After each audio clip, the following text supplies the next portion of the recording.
Hello and welcome back to another Slay the Spire stream. I'm your host, Vegetablebread, and today we're going to be continuing our Watcher win streak project. Got a win yesterday, so we're 1 out of 3. Let's click this button, see what we got. It's a Runic Dome, okay. We had Runic Dome yesterday too, although we didn't start with the Runic Dome. We started with a Snecko Eye and picked up a Runic Dome later. Runic Dome should make Act 1 pretty easy. Act 1 elites are almost all predictable, or they are all predictable. Almost all. There's only 3 of them. They're all predictable, so... and we're playing Watcher, so we kind of want to hunt as many elites as possible, because the hallway fights are not as predictable. There's a 3 elite path that has 3 hallway fights starting here, going through the Mega Elite and getting a 3rd elite there. It's not the only way to get 3 elites. Also, we could start it with either of these 2.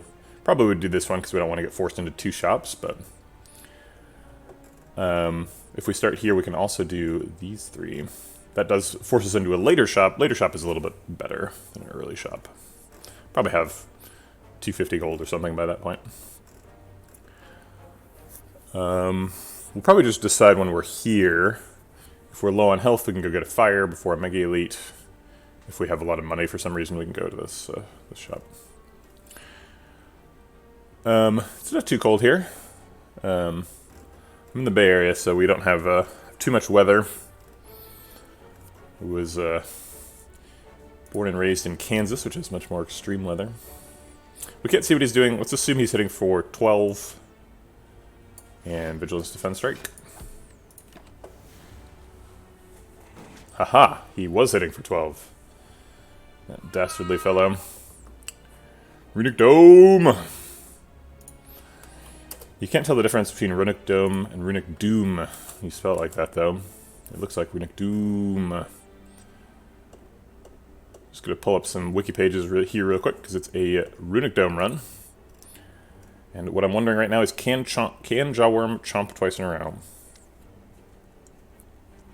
Cannot chomp twice in a row. So max damage here is 7. So double defend is fine. Fit in 2 strikes. He bellowed. What a jerk. We don't have lethal. So we're going to assume he's hitting for 17. And we're taking 2. Jawworm does not disappoint. The 7 damage attack from earlier is now a 12 damage attack. If he's thrashing. We don't have lethal. If we Vigilance Defend and he doesn't thrash, if he bellows, he gets 9 block. We still have lethal with Vigilance Double Strike next turn. I'm going to go for it. I don't want to lose any more health. Come on, Double Strike. Oh my god. Alright, so Vigilance Double Strike is guaranteed for next turn, and we never have lethal this turn, so I guess we're going to block out as much as we can. Probably take a bunch of damage. Just 2. That was the little attack. Okay. Kind of a rough Jawworm fight. Runic Dome is not good at Jawworms, that's for sure.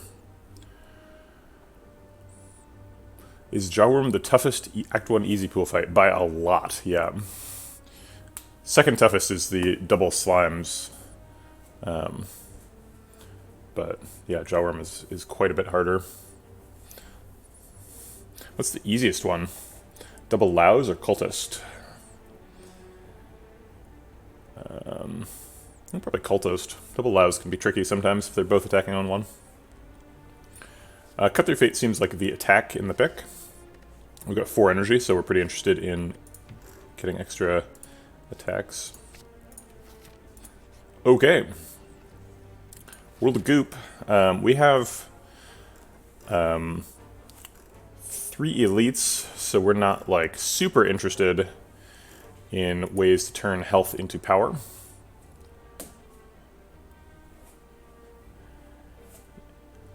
A bad draw or 2 and start taking haymakers through your dome. Yeah. This could be the opportunity we need to... I guess we could go to a shop now. we take 75 gold, go to 193. It's enough to buy a shop relic. It's not a terrible shop. Puts us a little bit ahead of the curve for the elites.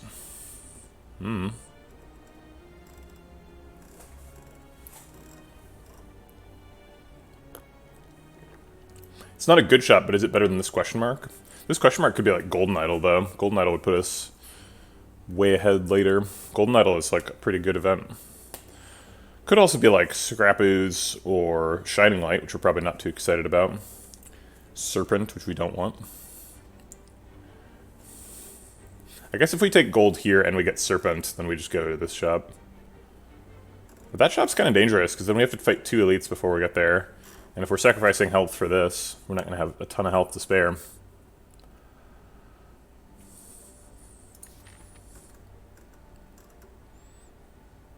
Although if it is Shining Light, we can just, like, go rest here.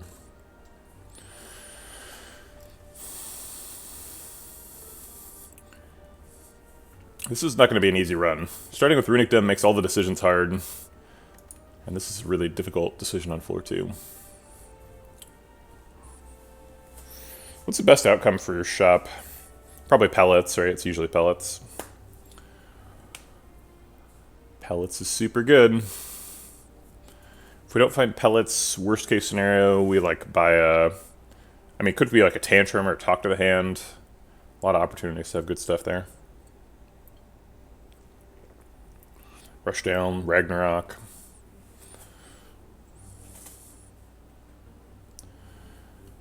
Bad shop would be like, even if it has like Battle Hymn, be pretty fine with a Battle Hymn. What does a bad shop look like? It's got like Nirvana for the power. Just Lucky. Yeah, I think I'm gonna go to the shop. It's like, it's hard to imagine a bad shop here. Obviously, like the shop relic is Hand Drill. And it's like Juzu Bracelet and Boot for the other 2, but there's gonna be at least something good. Like maybe it's even just like a Master of Strategy or something.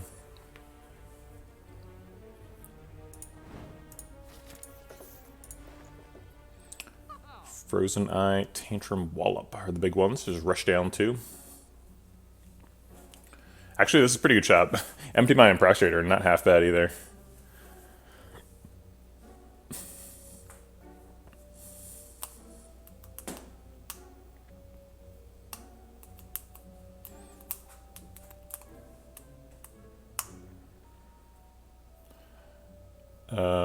Just buy Rushdown Tantrum. Actually, can we afford Rushdown Tantrum and Wallop? It's 160. No, not quite. We're off by 7. Why would the Almighty Boot be a bad relic? That's a good point. I need to recant and accept the warmth of Boot back into my heart.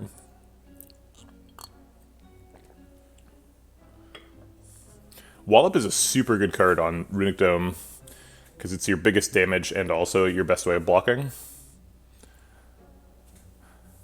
And it's on sale.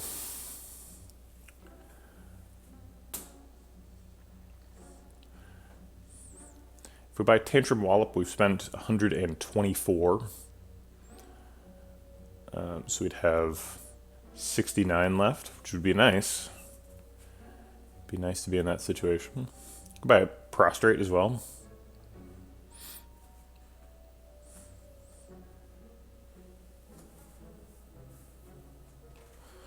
Flex Pot.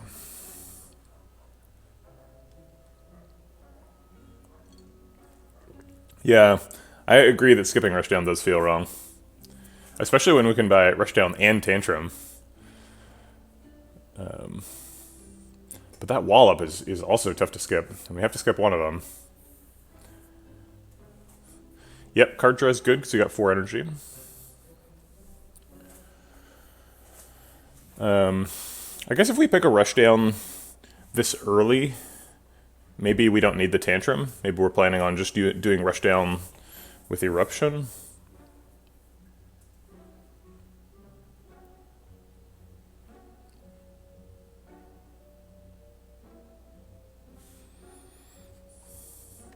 We could super greed for the infinite combo and do rushdown card remove. Try and find scrawl and inner piece.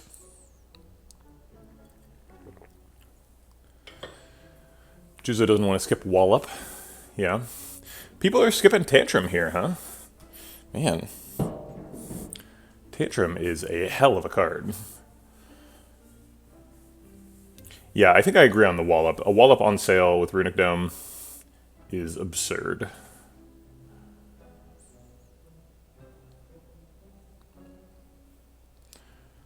I think my instinct says Tantrum Wallop Flexbot.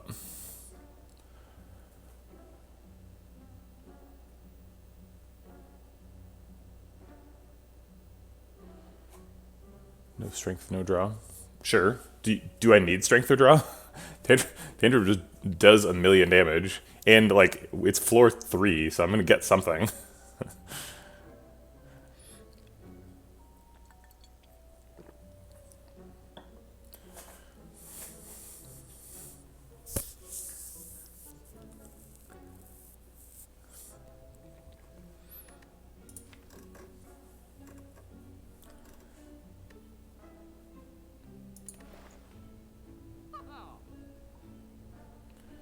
You can't go, I'm going to get something, that's the path to ruin. I disagree.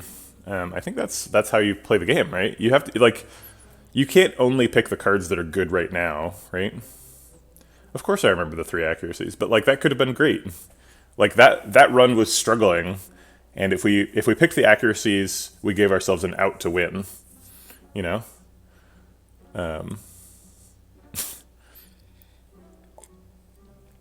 3 accuracies into 3 blade dances would have been amazing, right? Didn't happen. It was still the right play.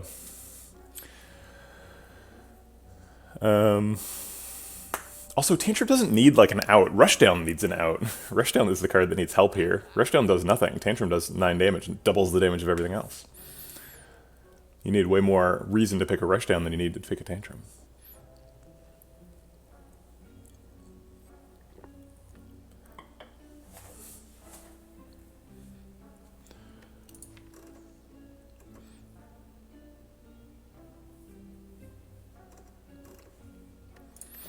True. If we pick Rushdown and Wallop, we're more likely to do Wrath Mode Wallop than if Tantrum Wallop. Actually, is that true? Having an extra Wrath enter is better than drawing 2 cards, right? I think the reason... So, there's a thing that happens a lot, where, like, if you have, like, a Lessons Learned in your deck, or a Ritual Dagger or something, you spend, like, all this time in every fight thinking about, like, Lessons Learned and Ritual Dagger, but the thing that, like, matters in the deck is something completely different, right? It's like, it's a Divinity Wallop deck, or it's like a, whatever, you know, Fasting Panacea deck or something, right? Just because you spend all this time thinking about something doesn't mean it's the important thing. And I think that's the deal with Rushdown here, because it's like, a lot of times you're like close to having an infinite combo deck. You started with your Pandora's Box, and you're like, I just need a Rushdown. So you spend a lot of time thinking about Rushdown. And so now you're, like, conditioned to think, oh, I need to take the Rushdown, but, like, is the Rushdown actually good here? We've only got 1 Wrath Enter, it's not upgraded. Rushdown's kind of a curse right now. Of course it will get good later, but, like, Tantrum is good now. And I did just say we don't have to pick cards that are just good now, but it cuts both ways.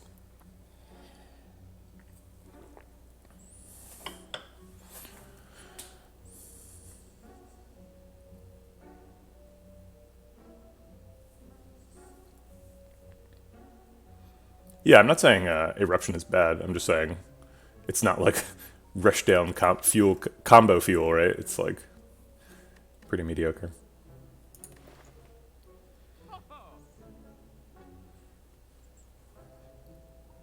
I'm gonna do Wallop Tantrum.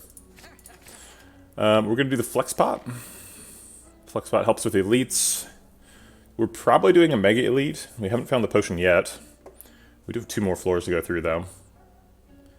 We have a 50 and then 40, if we find one in the 50.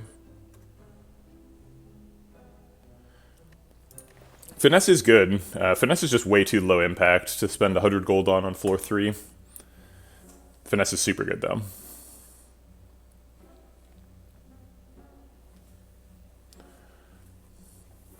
Yeah. We need to spend our gold to get ahead. Flexpot gets us ahead.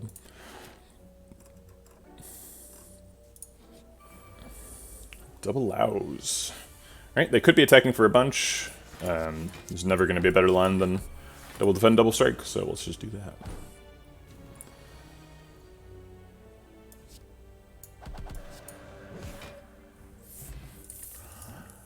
Okay, Firepot, second wallop. Holy crap.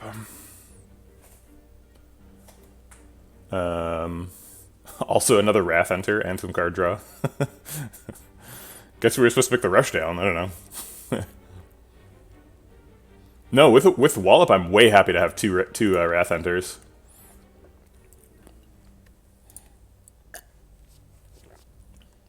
If we pick the Rush down, we might be picking the Simmering Fury here, but like Wallop is nuts. Bonk. And a Cultist. Let's cut through Fate, try and find a Wrath Enter. Sweet. Actually, I'll keep the strike for next turn. Are we getting lethal next turn? We're not.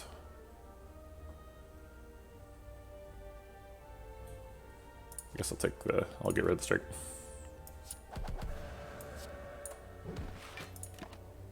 Oh, we are getting lethal next turn. Should have kept the strike. Oh well. That's right, first pressure points of the run. Flurry seems okay. We've got a Tantrum and an Eruption. We have already taken 4 attacks, so we don't super need a lot more. We do have a Flexpot.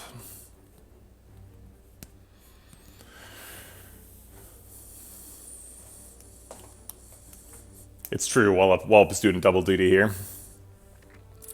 Wallop does what the Wallop does.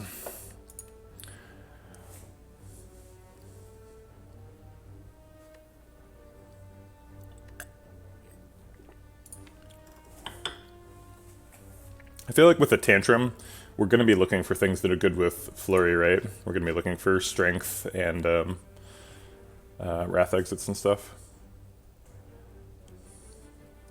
Yeah, usually Wallop is better than Iron Wave, but sometimes Iron Wave is better. Like if they have a bunch of armor, Wallop is kind of weak.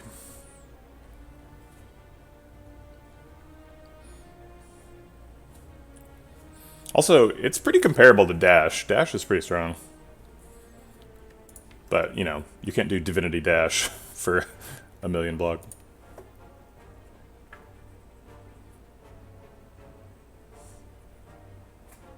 Oh, thanks, Foot Punch TV. I don't know. I feel like Flurry is good, but like not good enough to pick. Like, is Flurry actually solving any problems here? Maybe we pick Flurry and kill Gremlin Nobiturn earlier. Maybe we pick Flurry and kill Gremlin Nobiturn later. Maybe it causes us to whiff our draw. I don't think there's any way we're taking more than 16 damage from Gremlin Nob with a Flexpot and a Firepot.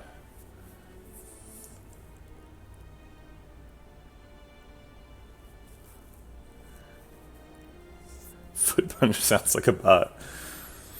The Inquisition has begun. I don't think we need Flurry Blows right now.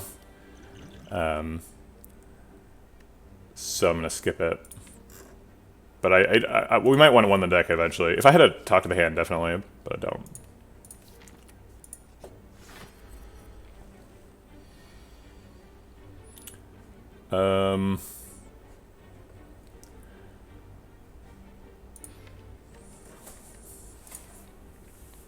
If we started now, we would never be able to enter Calm next turn, which is kind of scary. So let's just go into Calm.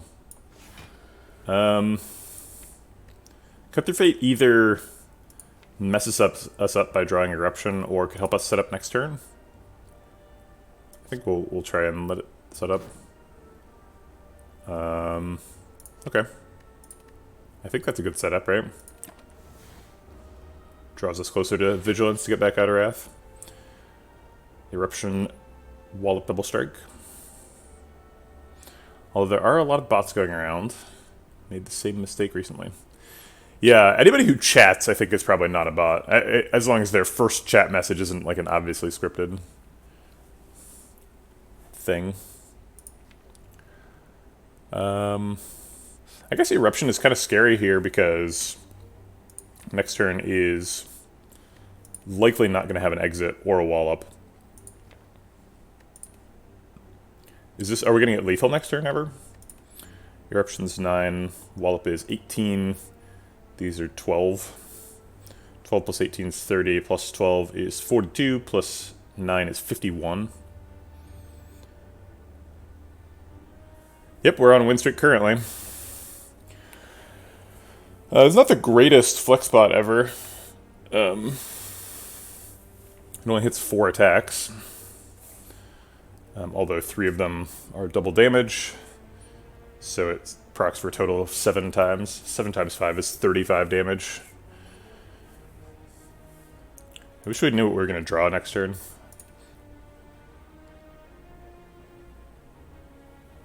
Whenever someone says something nice to Veg, it feels scripted. Yeah, I kind of feel the same way. I don't know how to receive compliments delivered through text. I'm always like looking for the angle, and then I'm like, oh, this person's being nice. Got it. I think I'm going to go with the flex spot. I think we... This is irresponsible. Dude, Irrigon, every time somebody does that, my finger's hovering over the button. If I right-click your name... Here,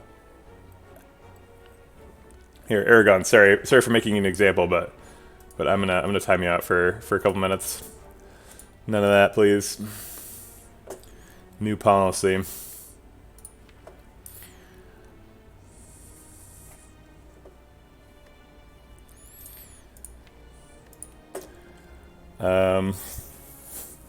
Is it possible that we don't get lethal?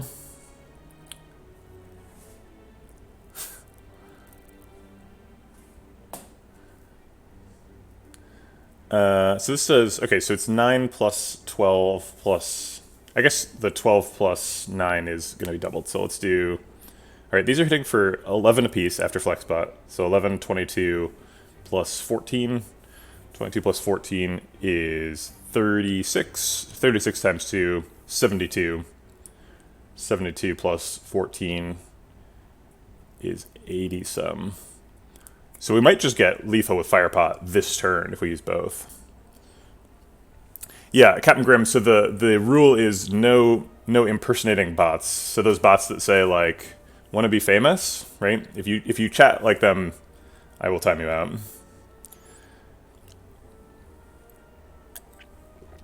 I've almost accidentally banned people in the past. I want to discourage that. That's the only tool I have. All right. Sure.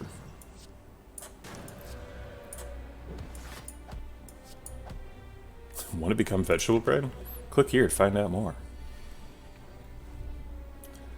Wow, we didn't get lethal. I thought it was guaranteed. It's not. We only drew 2 cards, so it wasn't actually all that likely, in retrospect. Alright, quad defend. Still taking 20. But we get to save the other potion. Flurry trying to get in there again. Deceiver out is nice. Does that change our pathing? Probably just go here and rest, right?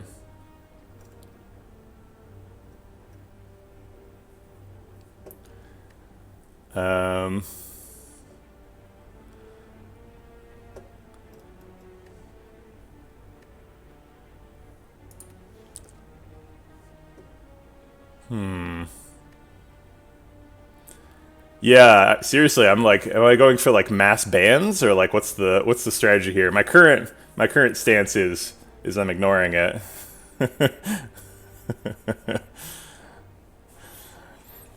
It's okay. It's natural when encountering a new rule, people want to step as close to it as possible. I understand that. We'll allow relations to renormalize with chat over time.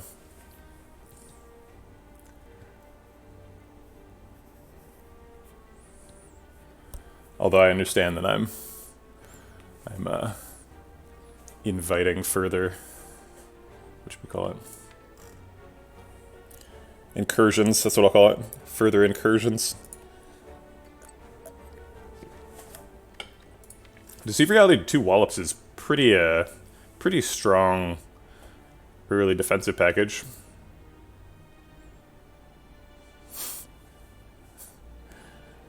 Vbread.com, brought to you by Nabisco.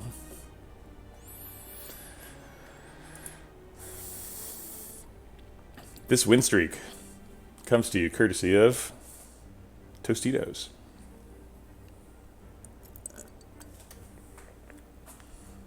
The problem with Deceive Reality is that we have a Runic Dome, so we never know when to use the safety. And we're going to inevitably allocate that tool incorrectly. I think that I'm souring on Runic Dome. My perspective used to be that as long as you know how the game works, Runic Dome doesn't hurt you that much. But I think that the problem with that worldview is that you're going to spend, like, on average, 1 extra energy per turn over blocking, right? Because you don't know, you're trying to be safe, and you're being more safe than is necessary.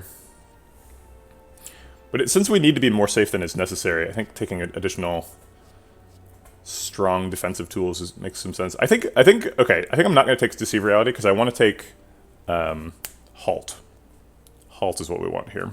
We want to have a card that costs 0 so that we can just play it every time just in case, and then, oh great, okay.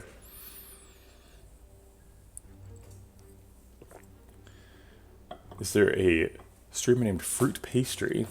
Dude, I hope so. I hate fruit and pastries.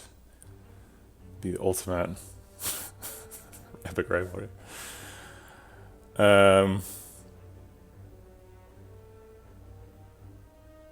Yeah, exactly. It's really good on Watcher, right? Because a lot of Watcher's block is passive, with Wallops, Talk to the Hand, Mental Fortress, that kind of stuff. No worries. I think I'm going to skip Deceive Reality.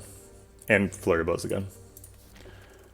Alright, so we need to go rest, and then we'll go fight a Mega Elite. Remove a defend. What are we currently healing for? 68 times 0.3 is 20. So if we lose 7, gain 20, that's plus 13 net, so we end up at 39. We have to fight a 2 hallways, a Mega Elite, and a regular Elite with 39 health. Fire Pop.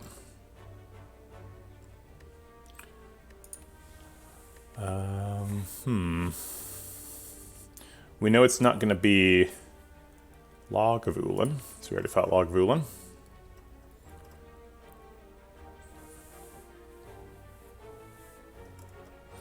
Pretty good against Sentries, pretty good against Knob.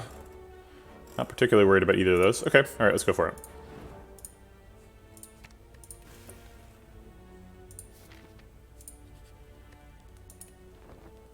We're a little bit in the danger zone here, though.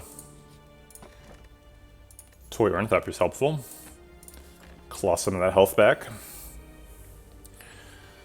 Well, this fight sucks. There's no way to tell what they are doing. Am I allowed to... Is this an acceptable Coconut Redemption 4-bait? I don't want to wake her up. Oh wait, too late. She's looking directly at the camera. She's like, what's going on over there? Oh, we got some stretchy arms.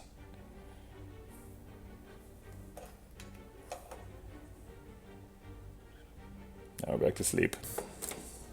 Okay, good. I didn't want to bother her over much. With Runic Dome, this fight always feels like, yeah, one of us lies and one of us tells the truth. For sure. They actually do different amounts of damage, right? I actually have to look this up, because the red ones are different from the green ones.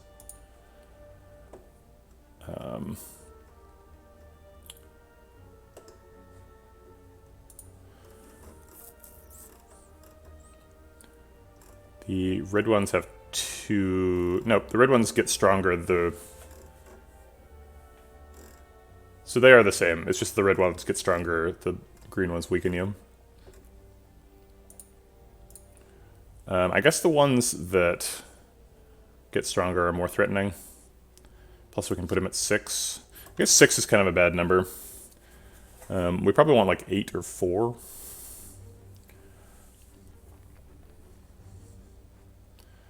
The max damage is they all roll max on their damage and they all attack for 8. So we could be getting hit for 24 here. 9 puts him in eruption range. Only if we don't get weakened. We're likely to get weakened.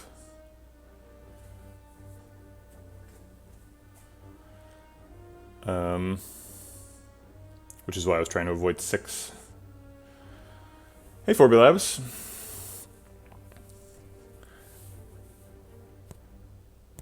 You want me to press Alt F4, huh? I don't know if I can do that.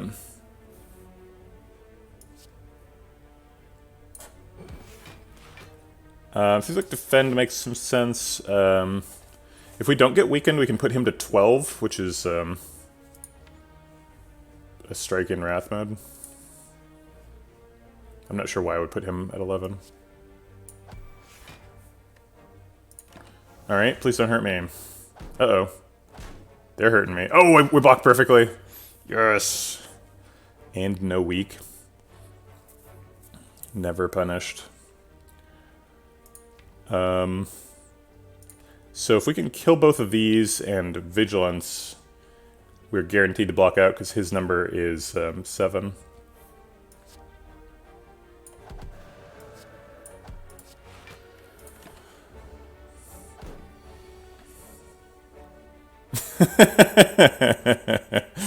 Aragon raises a good point. I assume we have lethal. I'm not going to count it. Counting's for the weak. Okay. Empty Fist makes that flurry that we didn't pick a lot better. Empty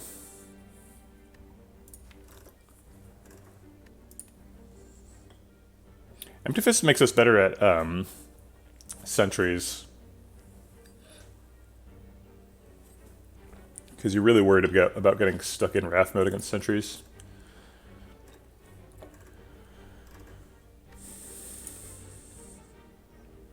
Cut Through Fate, also good at sentries. Helps us to draw past the statuses. Draw back to our wallops. Cut Through Fate is probably better for the rest of the game, since we have 4 energy. Might eventually be 6 energy. Yeah, Empty Fist is good.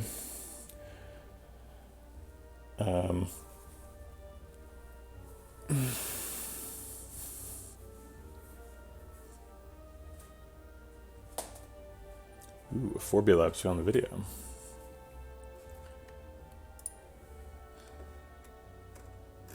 I feel like you're about to post a video in Discord. You won't be able to link it here.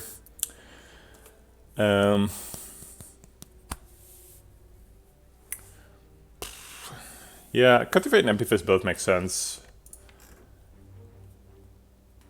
Empty Fist is definitely safer for right now.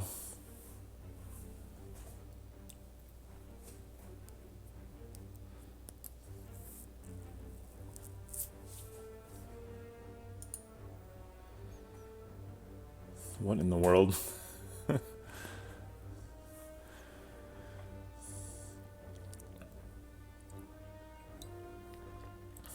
I can't play it right now because I'd get a copyright strike, but it looks funny. I guess I could mute my audio, but...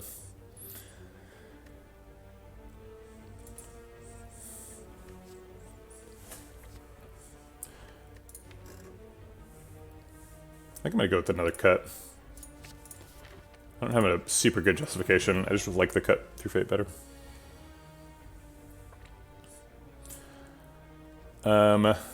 Let's see. You know what? I didn't really consider the Crush Joints there enough. If we'd taken Crush Joints, we'd be able to land a Fear Pot this turn. Double Wallop blocks out.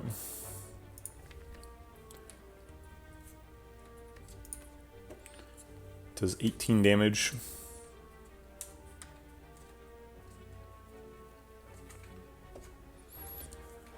All the people here are watchers.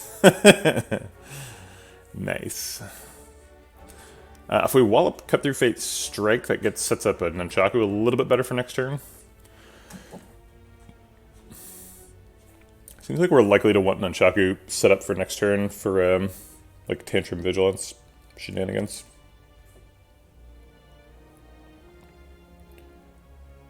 I guess it doesn't block as well though, because he's hitting for 12.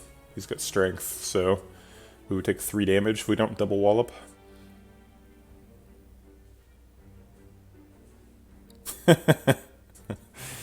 That's right. Chat is sentries. You guys are playing sentries right now. They are also watching. I think maybe Nunchaku on 8 is good enough. Maybe we'll be able to like Tantrum, Cut Through Fate, Vigilance. Let's try that.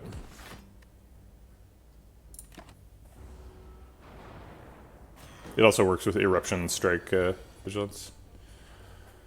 Okay. Tantrum, Firepot, Cut, Vigilance, maybe? Tantrum Cut is not enough, right? 14 plus 9, yeah, it's off by 1.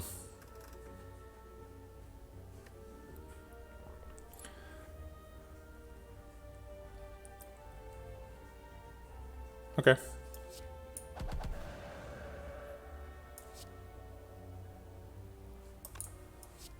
We could Eruption. It's slightly more damage. Is Talk About X a fairly new channel point reward? I don't recall ever seeing it. Currently contemplating if I should buy it or save for the playtest. It's not new. It's from the beginning. Also, hi Gatoscar. How's it going? I think the open secret about Talk About X is that if you just ask me about X and like at me or highlight your message or even just don't do either of those things, then I'll probably just talk about it anyway. Don't have a playtest awaiting redemption. I'm pretty sure you're on the list, yeah. You are 3rd from the top, so I would expect your playtest to come up. Actually, you're on the list twice. There was that thing where you and someone else were also trying to give playtests to Crimson Scarlet, and so you're still on the list from that. But yeah, you're up soon and then much later. This is the current situation. Give it to Gatoscar. Okay. All right, fair enough. Your second one or your one that's up soon?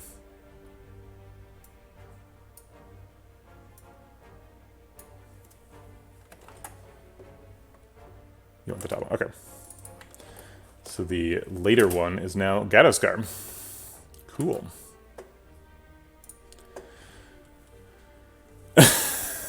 Yeah, sorry, I've been slow. It's actually, the game has changed a lot. There's like there's more UI now.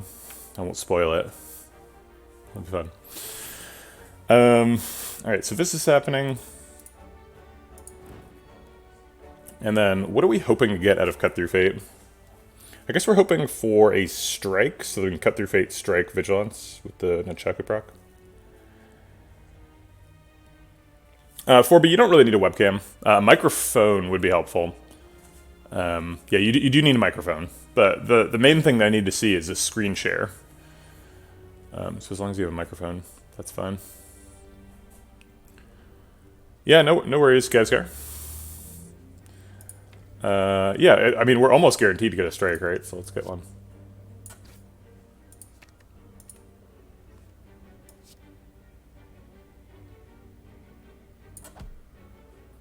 We could just kill him.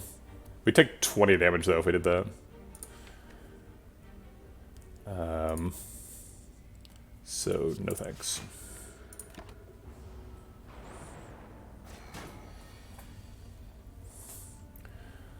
Oh, wow, we can just go into Wrath again. Sweet.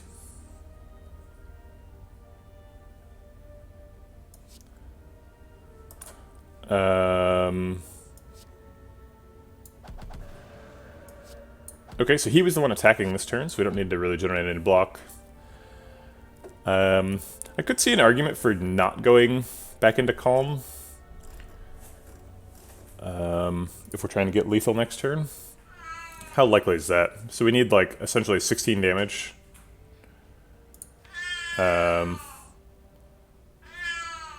So that's like Wallop. Wallop Strike actually isn't enough. I don't know, Sir Animal. Are you my biggest fan? It seems like, in terms of dedication, Sir Animal's unmatched. Sir Animal's been here since the beginning. He's here pretty much every day. He's redeemed the playtest. I think this is the 5th time.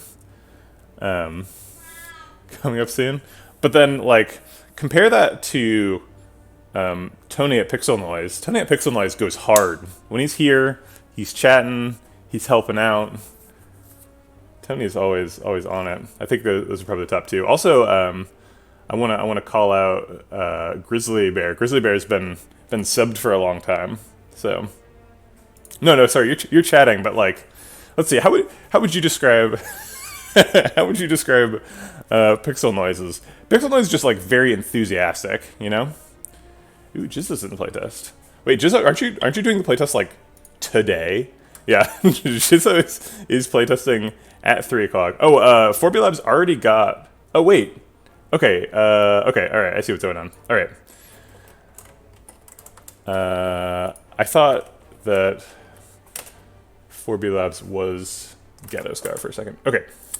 Let me copy 4B Labs' name. Sweet. Making new friends, new people getting in the playtest. I always like to see that. What makes your game unique or worth picking up or playtesting for those interested in similar games? Okay. I think everyone is sort of like tangentially familiar with like the discussion of like what is a roguelike, right? And for me, historically, the most important properties of a roguelike are permadeath and procedural generation. I don't think there's much debate on like what the most important. Oh my God, Coconut! I'm talking. What are you talking about? What's going on? Meow.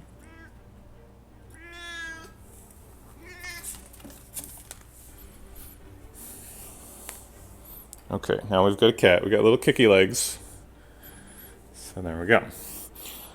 Okay, so the most important part of roguelikes is permadeath and procedural generation.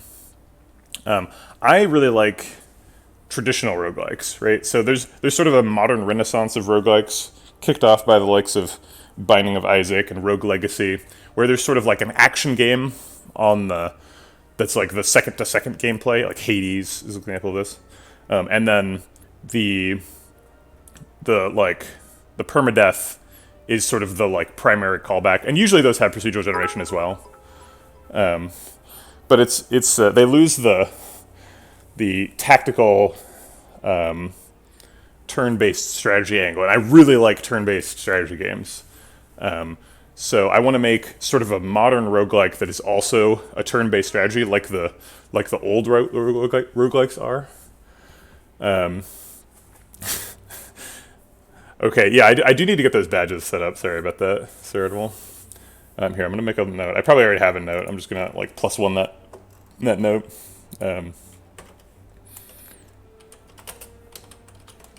Okay. So the way that I'm trying to pursue that, because, like, okay, the problem with procedural generation is that often you can end up with, like, 10 million different levels, right? And you can like put that in your box and that's fine.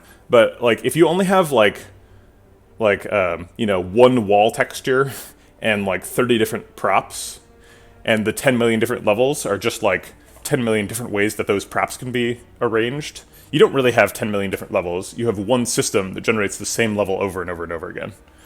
And so if you go back and you play the traditional roguelikes that are like dungeon crawlers in the sort of most traditional mold, you'll see that they're essentially just like the same wall texture repeated, for different sizes of rooms, and they'll roll a dice on a table and they'll say like this monster encounter goes here, right?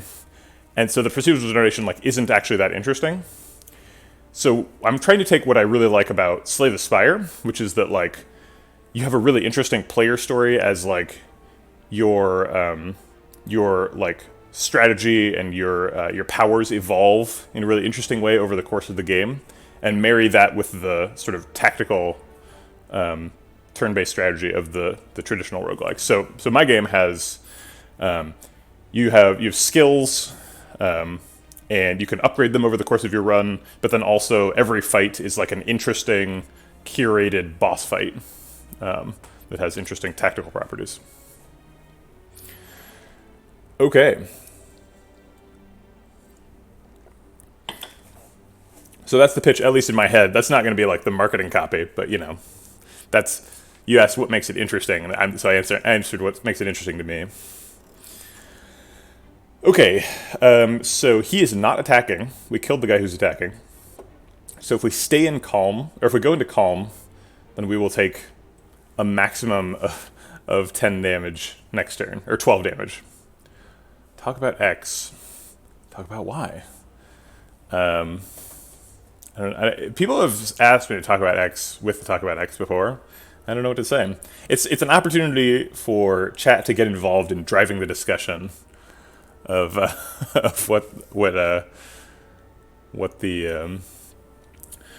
like it's a so okay. So I want the chat to be a place where like a community can come together and talk about the types of games that I think are interesting to develop, right? And then eventually I sell the games to that community. And so Talk About X, to me, is really important because it's an opportunity for people to like inject their own sort of framing into the conversation and like to get a little vignette about that, the way they framed that question and the answer that I think that question has. So cool. Also, I think it's funny that Sir Artemal gave 4B Labs a playtest, and then 4B Labs immediately spent like almost an entire playtest worth of points on just like setting the points on fire. Can we combine the 4 questions and talk about algebra? Yeah, that's almost like, we're almost up to like a linear equation level of variables here. Oh, that's true, you didn't spend it on 4B Labs. Who gave it to 4B Labs? That's right. Well, okay, alright. Back to the original thing. So can we get lethal next turn, or are we planning on taking 24? We'd have to find 16 damage, which I think I was close to concluding is would be 3 attacks, unfortunately. So we'd have to find like Wallop Double Strike, because Wallop Strike is off by 2 damage. Because the Wallop would do 18 and the Strike would do 12, that's 30, he's at 31. I was 200 points off of a playtest.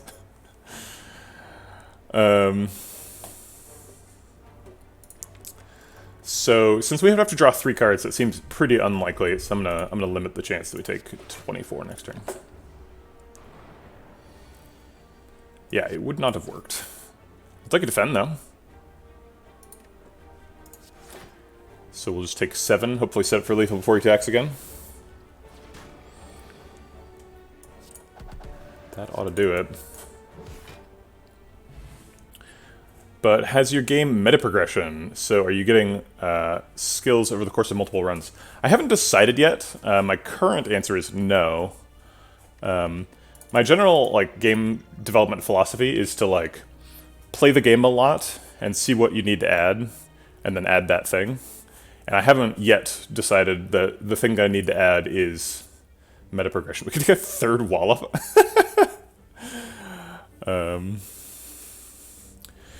Yeah, so Sir Artemal, I don't like meta progression either. I think meta progression needs to be handled very carefully, because there's definitely a possibility for bad feelings, right? I don't want the game to be grindy at all. I think the strongest thing about meta progression, at least for like Slay the Spire, is you can start with a less complicated game and sort of grow the game into a more interesting game. And I think that's true about like Enter the Gungeon as well, where it's like the starting gun is fine. You can use the starting gun to clear the Gungeon, but like after you've unlocked a bunch more stuff, you get to get people to chase the cool new unlocks, but also you just unlock things that are orthogonal, right? You're not like unlocking more powerful stuff, you're unlocking just different ways to play. I think that sort of meta progression is generally fine. And I'll probably have some of that, to be honest. Start with the easier to understand skills. They are still definitely powerful. And then unlock more stuff so you can try new things. I do love me some fasting. We are a 4 energy deck. Fasting goes really well with the halt that I want to pick. Goes really well with Tantrum. You haven't earned the Ascensions in Slay the Spire. I feel like climbing the Ascensions is sort of just like, if you like playing Slay the Spire, it happens naturally. Does fasting go with Wallop? I mean, it kind of does. I'm not saying it doesn't go with Wallop, but I don't know. I mean, like, fasting goes with Wallop the same way fasting goes with Defend, right? It's just like, it just does slightly more.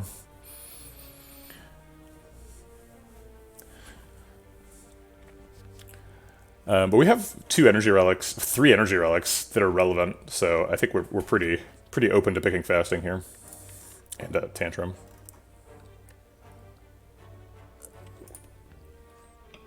I guess, like, fasting goes with Wallop better than it goes with Defend, right? It sort of...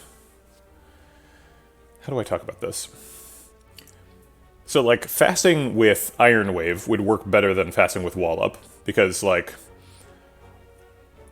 for fasting with Wallop, you get 6 benefit from stats per energy, or 6 benefit from stats for 2 energy, right? Because you get 3 benefit from strength on the damage and 3 benefit from strength on the block. But it costs 2, so that's the same as Defend, which gets 3 benefit from stats for 1 energy, right?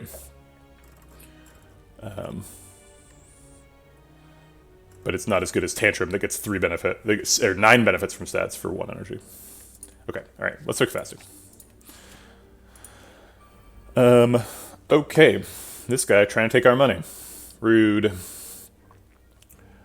We can Wallop, Strike, Defend to set up for next turn, and for that Nunchaku for next turn, block out, do some damage. We don't get to go into Calm, but it's not strictly necessary. Is Fasting, Tantrum, Strike lethal? This would do 6 times 3, which is 18? Yeah, 18 plus another 18, so 36, so yes. Sweet. Does Dex affect the block gained by Wallop? It does not. Your intuition is correct. There's a rush down. So the line that I took at the shop ended up being better, because if it was a second Tantrum, we would never want that, but now we're being given a rush down for free. Reach Heaven also here. That's true. What comes next? Am I supposed to respect game developers and think in a reflected manner of their work while criticizing? Never, never, never. No. Aragon, we have a strict relationship between game developers and game players. The only way you're supposed to interact is 1-star reviews that have no text or death threats. Those are the 2 acceptable ways of interacting.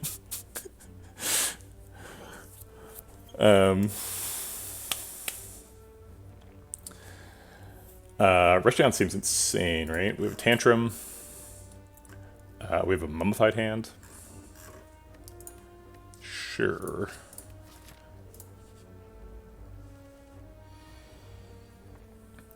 I'm not, like, super excited about this start.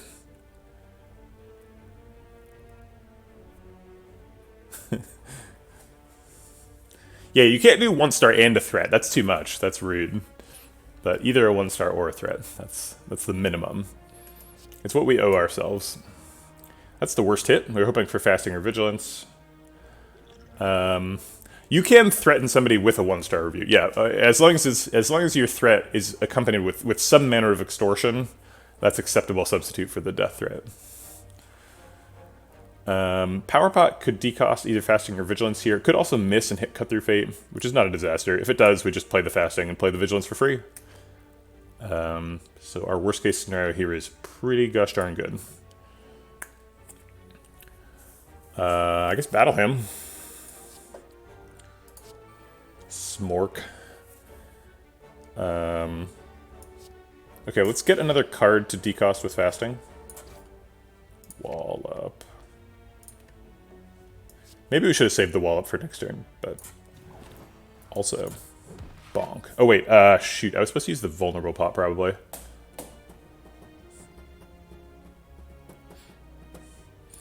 Are we getting lethal next turn without it?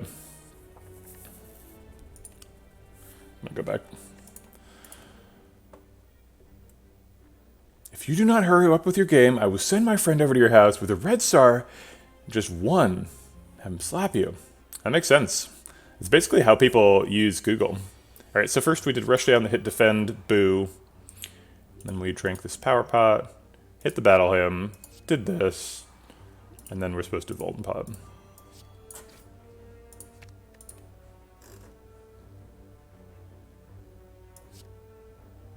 We played the Vigilance first, but I don't know why. Doesn't make any difference. Doesn't matter. Your indie strategy game doesn't give me a waifu. Oh wait, I'm supposed to click this button. Okay, yes, that's fine. Sorry. Automod held that up because it contains the word waifu, which is apparently on the restricted list. I have no idea. Don't ask me. Max damage here is probably Eruption, Smite, Cut Through Fate, Strike. Is that enough? We do draw with Rush Down, so we could get Tantrum. In fact, we're guaranteed to get Tantrum if we want it. We can Eruption, Cut Through Fate to draw it. Okay, so max damage is probably Eruption, Cut Through Fate, Tantrum, Smite. So this is 12. The Eruption is going to be 12 times 3, which is 36. 36 plus 12 is 48, plus Cut Through Fate is going to be 20. So it's lethal. Okay. Might even get to Tantrum twice. Sweet. My dad works at Microsoft, he will ban you. Ooh, you tracked my IP address. The Marine Corps. Impressive. I think it would actually be more useful to have your dad work at Twitch, just for reference, right? Because Twitch is the only one who's actually getting my real IP address right now. Nobody else is directly exposed to my packets.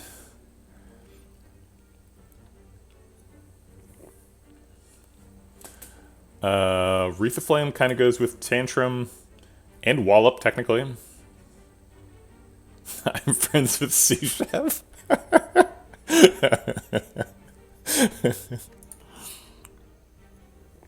That's right, Sous Chef probably could find out my IP address if he really wanted to.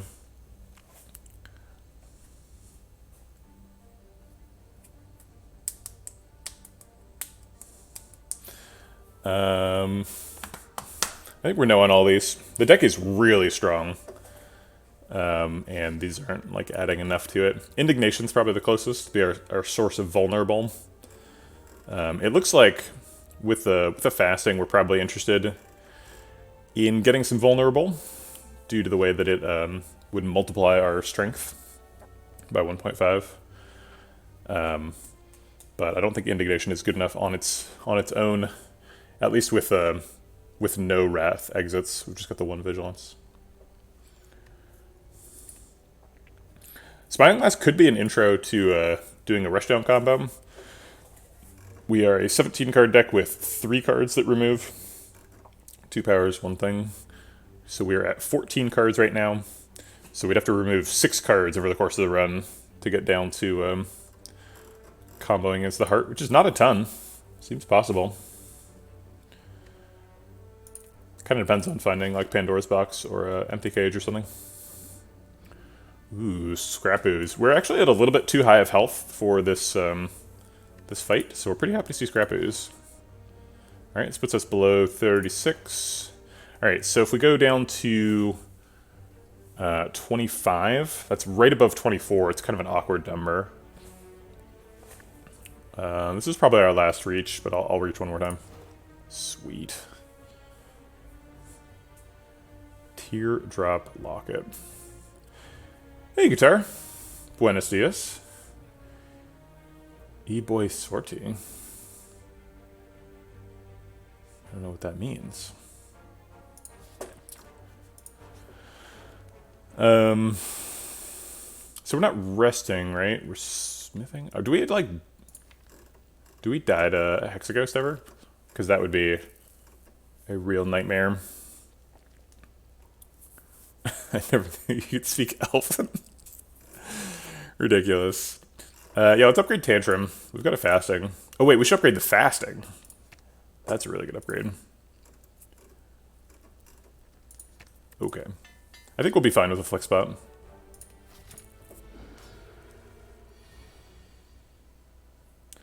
This is a spicy hand. Being in Wrath is a little bit scary.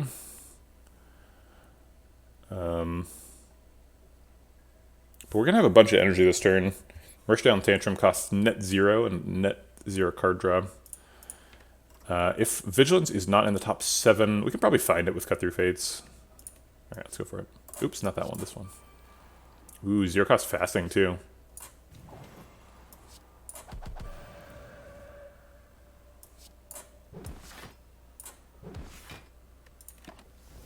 $52. Calipers would be good here. So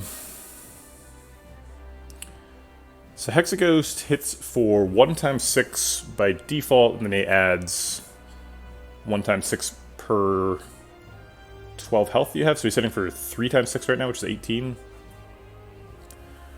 So we can block for 13 with Vigilance Defend. Oh wait, we have stats. This blocks for 21.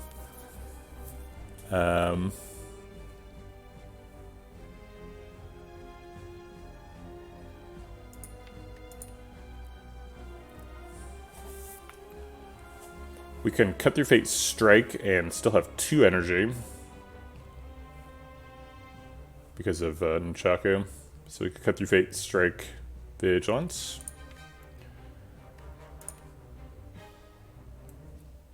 Get an extra 42 damage in.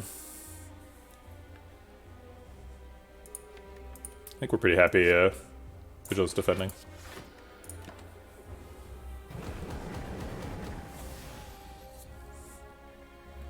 Alright, this is an attack for 6. Pull this up here really quick. So yeah, he's Searing, which is the attack for 6. Okay.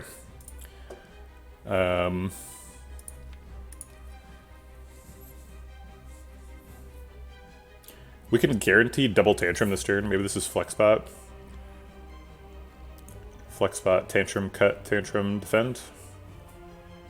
With the Nunchaku energy. We block for 9, he hits for 12, so we take net 3. We do so much damage though with the Tantrum. Alternately, we could try and save the Flex Spot for next act. I think I will try and save it for next act. So it's just like Tantrum, double strike, defend. In case the Tantrum's on top. Oh wait, Tantrum's gonna redraw itself immediately.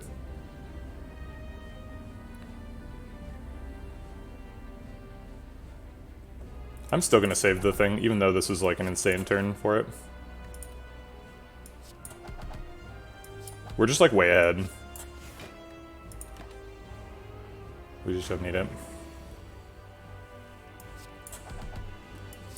And that is it. Okay. Devotion's great. Vault is obviously great. We used Alpha yesterday. Made it through. That was kind of a miracle, though.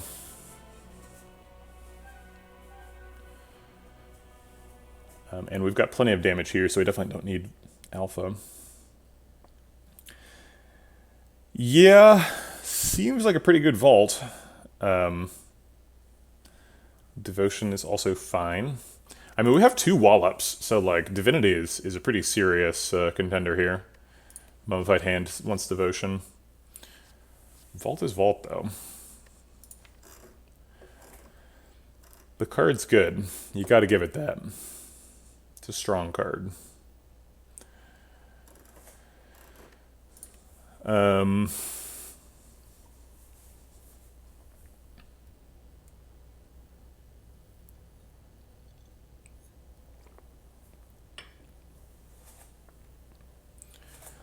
Yeah, yesterday's runs was so nuts. We had like no damage, and then we were just like, all right, alpha and all skills. How about that? How about we just block forever? The game was like, I'll allow it.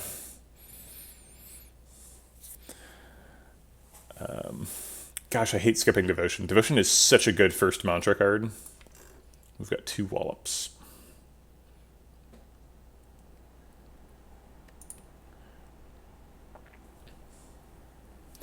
Vault just solves so many problems.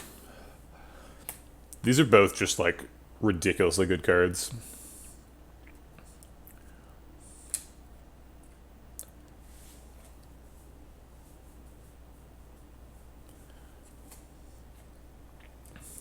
It's very difficult to make decisions where both of the outcomes are like either are extremely good, or extremely bad, because you're just it's hard to stay calibrated, right?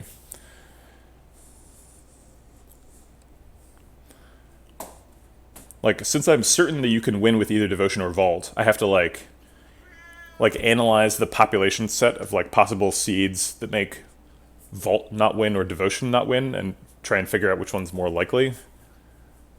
And like that's not something that's very easy to do. You pick skip.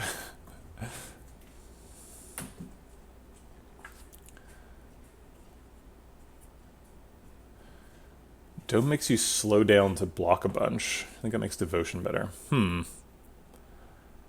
not sure I'm following. This doesn't seem like a deck that slows down the block. It seems like a deck that plays Fasting Tantrum Rushdown, blows people up. I think I'm going to pick Devotion. Vault just isn't that good with Wallop specifically. There's 2 Wallops in the deck.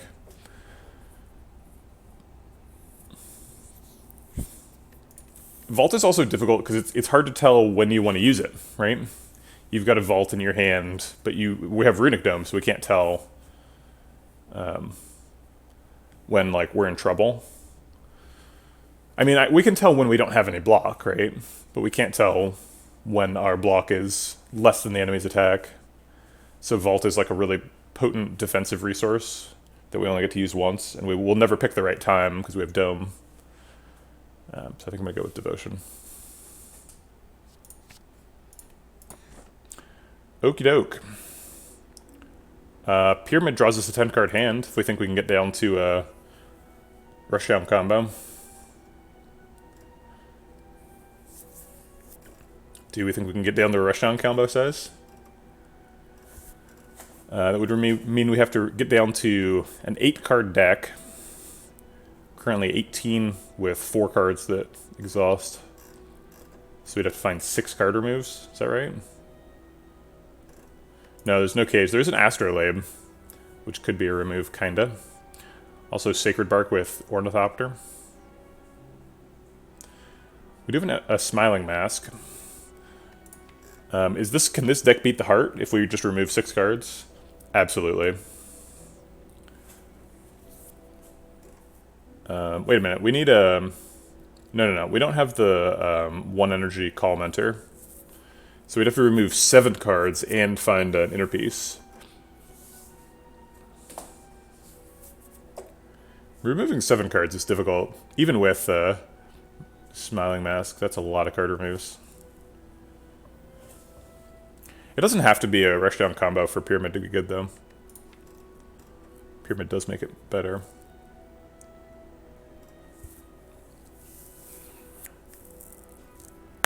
The problem with Pyramid and Dome is we're going to end up with, like, Wallops in hand, and we never know when it's the right time to play the Wallop, because we don't know how to allocate our defensive resources, because we have Runic Dome. There's no energy available here. That's important.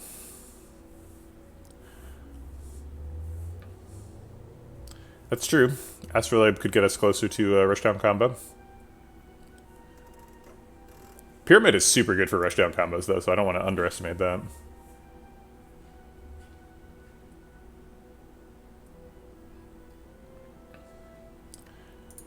Yeah, it's true. Wallop is good.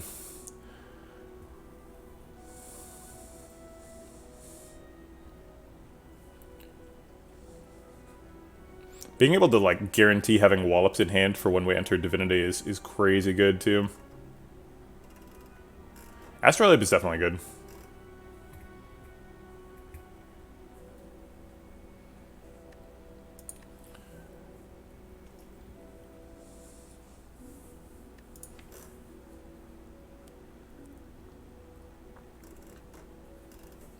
What's the card you're, like, we're most afraid of Astrolabing into?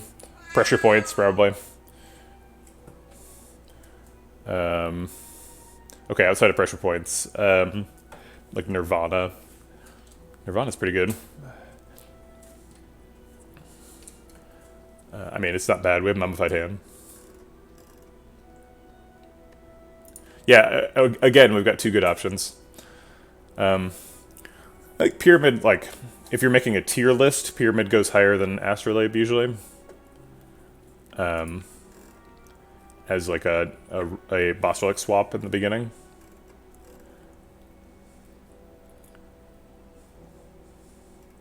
You stink, Coconut. You smell like cat food. Gross. See you later, Aragon.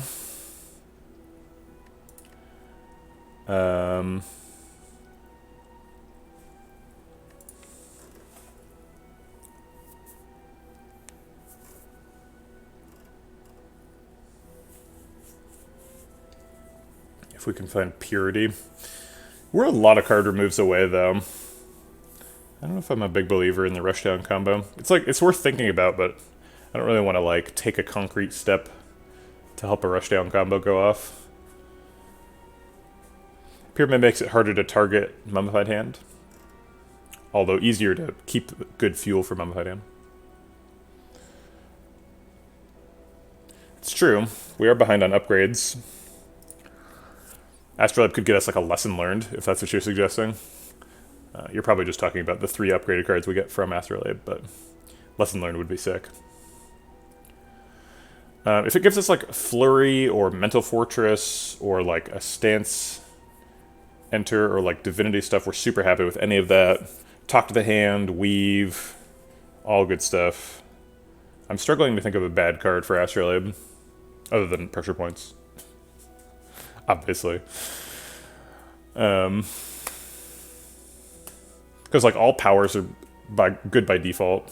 I guess like Battle Hymn is not amazing.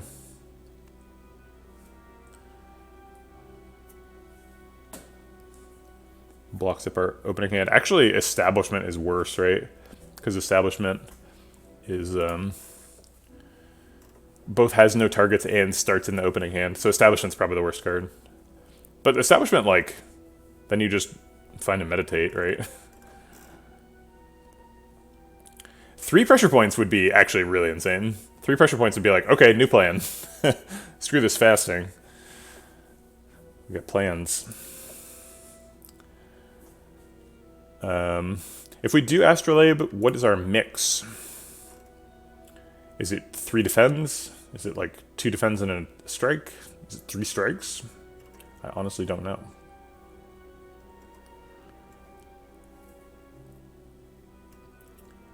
I feel like most of the blocking is being done by Wallops. But fasting does make defends better. If we do triple defend, that makes bites better.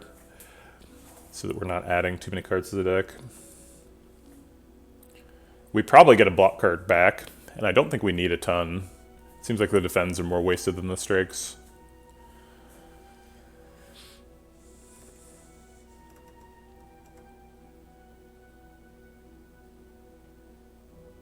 Alright, let's Astrolabe 3 defense.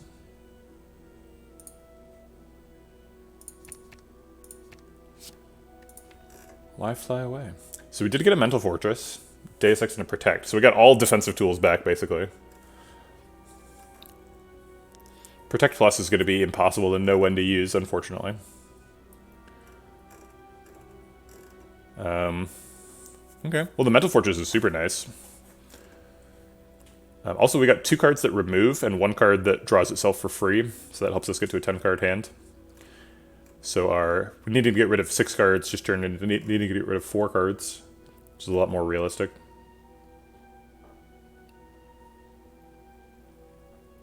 That's true. Some elites are predictable. Act 2 does not have as many predictable elites. Actually, none of the Act 2 elites are perfectly predictable. Even Book of Stabbing sometimes hits for 24.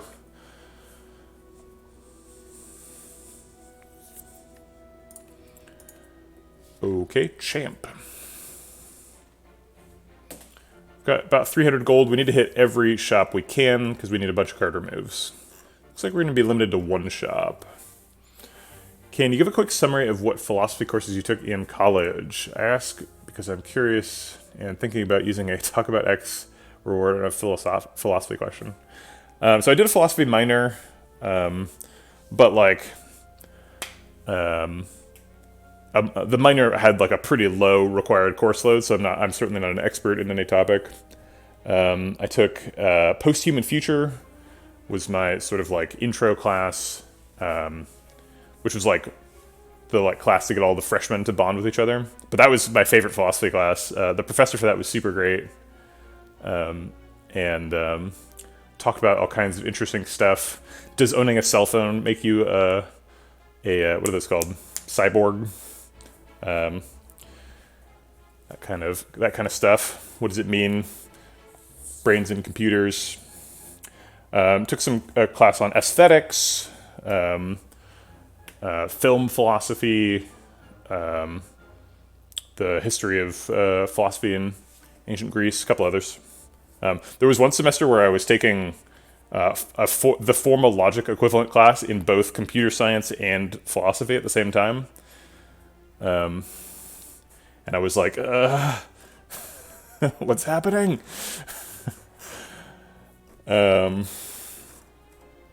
So we need to get to one of these shops.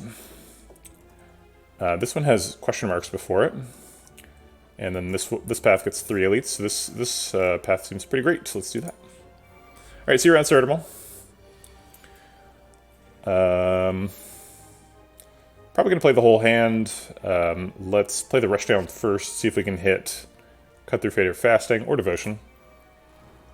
Alright, let's keep rolling. Alright, let's Cut Through Fate, see what we get from that. We want Wallop for the block.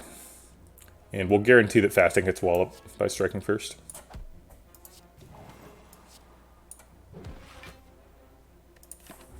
Could use the flex spot theoretically, but didn't seem necessary. And he's going to be hitting for 22, so this Protect is pretty useful here. So let's just bump a bunch of damage into Mugger, kill him, and Protect. Yeah, 2 attacks will leave us at 2 energy, so that's enough for Protect.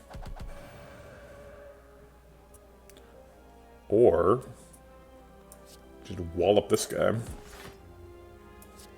Then we don't need to play Protect. Or anything else, because the fight's over. Okay.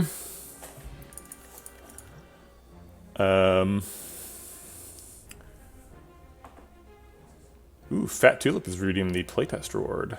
That's exciting. Lots of people getting into the playtest today. I'd love to see it. I need those playtesters for the feedback. Thanks for it. Fat Tulip, I don't think I've seen you chat before. You must be a lurker. I guess sorry for calling you out. ... Continue your anonymity in peace if you desire. What do you think about the possibility of AI in the future becoming self-aware or conscious? Do you think the Chinese room argument is a good argument for why we can never believe AI to be conscious? There's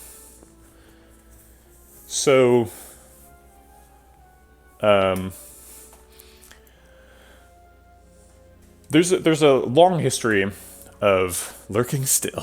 There's a long history of let's talk about the boundary of knowledge. In ancient times, the boundary of knowledge was closer to practical concerns, right? People didn't know how fire worked. People didn't know where lightning came from. We still kind of don't know where lightning comes from. That's a separate topic. So they would kind of package up the things that they don't know and put them behind concepts they could understand, right? There's lightning because there's an angry guy in the clouds. He's shooting us. Pew pew. That's what lightning. Done. There's fire because that's one of the like basic spirits of the world, right? Fire goes up, earth goes down. Done. Understood. And so as we've advanced as a society, we've learned more things. We've pushed that boundary back further and further. And so now we've sort of gotten confident enough that we're like, we understand everything, right? There's no further to push. Or at least things can look like we understand them completely. But one of the things that we like clearly do not understand completely is consciousness. I don't think you'd find anybody who in good faith can tell you why we are conscious or what it is. And if you look at the history of how those boundaries of knowledge get pushed, usually the things that were unanswerable before continue to be unanswerable. And just the number of things that we don't know about them decreases. So like, if you're asking a big question like, where did we come from? Why are we all here? Well, the answer is like physics, but like, there's still things that we don't know about physics, right? Like, was there something before the Big Bang? Was the Big Bang caused? Was it the beginning of time? It's like, I don't know. We probably won't ever know, right? We won't ever know completely. We'll probably find some more details, right? Somebody will come up with a higher resolution scan of the cosmic microwave background radiation, and that person will like say like, hey, there's some new constraint on the homogeneity of the initial universe, and that tells us this thing about physics in the first milliseconds, right? And so I think that the thing about consciousness is there's no light switch moment, right? It's just a smooth gradient between a bacteria that like swims upstream to get nutrients and us.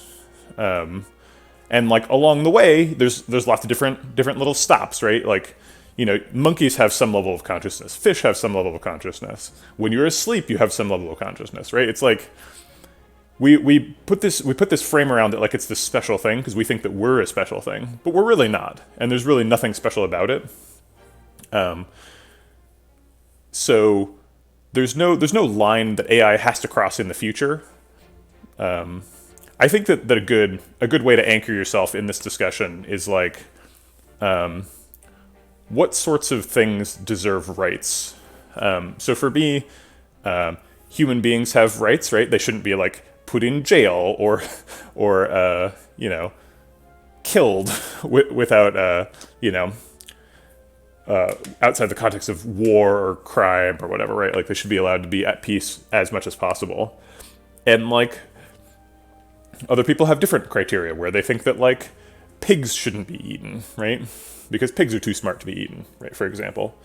And like, I think that we will come to the point at some point where we'll a sufficiently advanced computer program also should not be mistreated or tortured, right?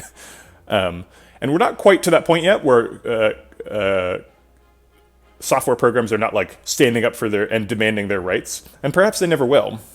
But I would, if I were a betting person, I would guess that within the next 50 years, at some point, a software program will be like, hey, you can't treat me that way. You can't just like turn me off, right?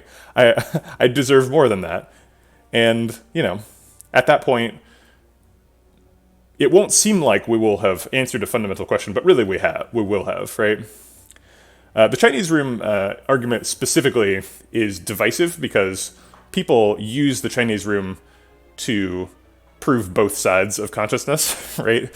I would be on the side that says that the magic book that's in the Chinese room that responds to sentences is itself conscious, and that sort of collection of knowledge is sufficient to pass any reasonable criteria of consciousness.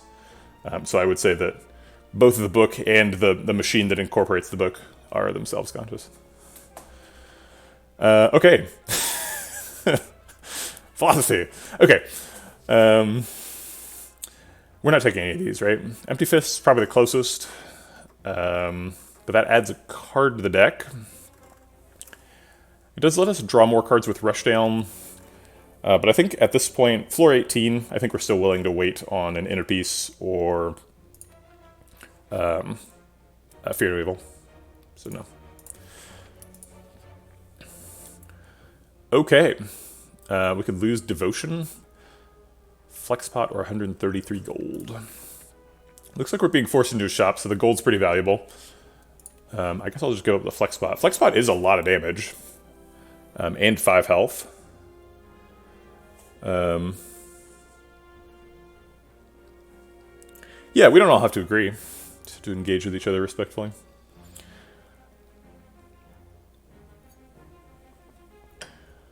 I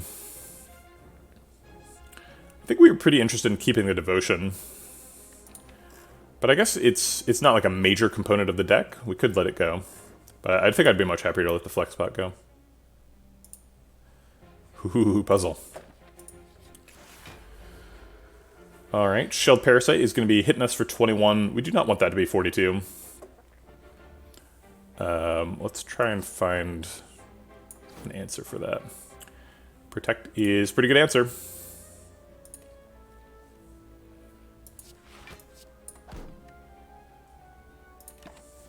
We get to draw extra card next turn.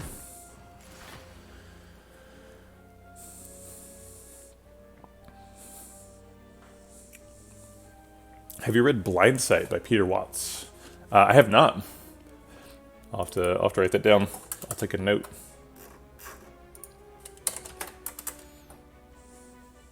What is it? Can you pitch it? Mental Fortress both costs 0 and gives us a bunch of block this turn. Seems great. Hits Tantrum, which we wanted to play anyway. Devotion has only one bad target, and it's this Strike. Both Wallops, the Rushdown, and the Vigilance are great targets. Hits the Strike. Okay, so now Rushdown has only good targets.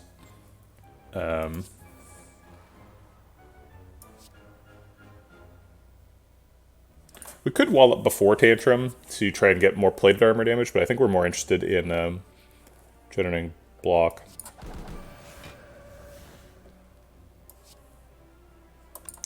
It's a sci-fi novel that deals with consciousness, suggests that human consciousness is an impediment to evolutionary progress. Wow. That's a take.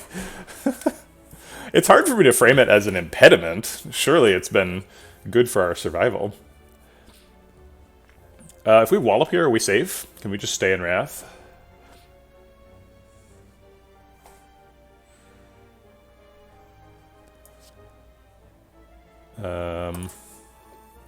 I think I don't want to stay in Wrath. Well, I kind of do. Tantrum's likely to be lethal next turn at this point. No, he did 21 last turn, so he can't do that twice, right? I opened the Elites thing because Shelled Parasite is scary.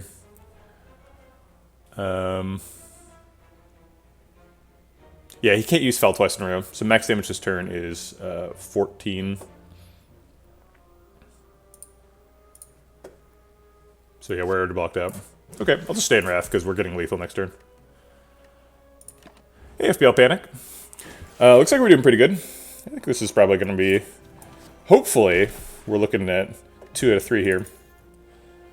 Not quite there yet, but... Follow-up's kind of interesting. We have a Nunchaku. Evaluate's actually pretty nice. We gave up all our defense, so our only defensive resources currently are Vigilance, 2 Wallops, and Mental Fortress and Protect. Sorry for drinking it. Somebody knock wood. Here. I've got a wood desk. Or... Honestly, I don't even know if you're supposed to call this wood. There's plywood inside it, but there's like a plastic veneer on it. I don't even know. IKEA using some sort of magic material.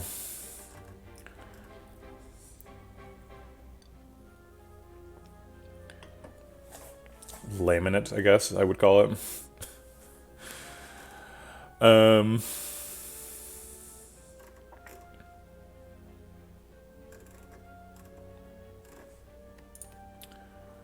Is evaluate good enough to pick? It adds a card to the deck, which is something we're trying to avoid doing. So currently we're at 18 minus 1, 2, 3, 4, 5, 6. So we're at 12 cards. We're pretty close. We should probably not add a card. Okay, these are all adding cards, so let's not do it. Especially since we're going to a shop here. This adds 1 card to the deck. We got 4 strikes, so it takes us up to 5. Losing 21 max HP does not cost us any current HP. Take our max HP down to 47. Particle board is essentially sawdust mixed with glue. They then wrap it in plastic. Lets them mass produce crap furniture on the cheap. Hey man, this is great furniture. I like it. Thanks, IKEA. I mean, cheap is good, right? I want cheap stuff.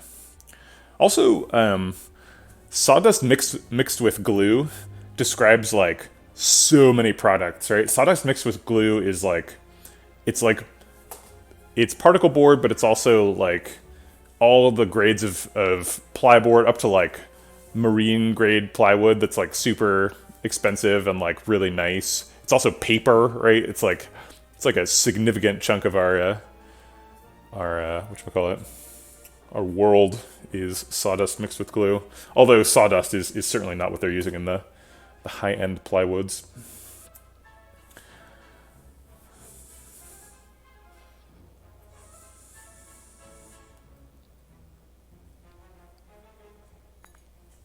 But like, not all things need to be made out of like a solid chunk of walnut, you know.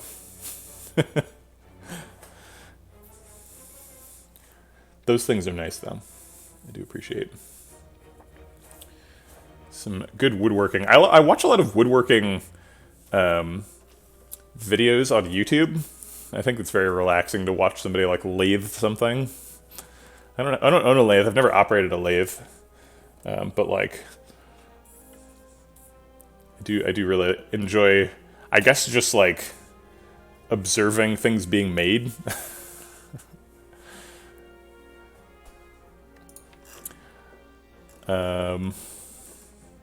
I think we're no on bites, just because it adds a card. It also limits our max HP.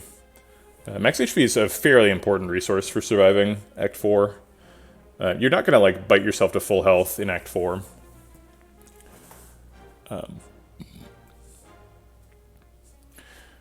I used to think about bites and apparitions sort of in the same terms, right? It's like, one of them's like a defensive resource that you gain access to each fight, and one of them is like a defensive resource that you gain access to each fight, where you can like heal yourself back up. But like, I've really soured on bites recently. I feel like it's not very practical to try and bite yourself to full health, and even if you can, you're not going to bite yourself to full health in Act 4, and like, trying to do so will get you killed. So I'm going to refuse. Alright. We're here. Second fasting, fossilized helix, card remove. There's also a lesson learned here. We are behind on upgrades. Best upgrades are like Tantrum, Rushdown, Devotion, Wallops. Probably want to be removing a card.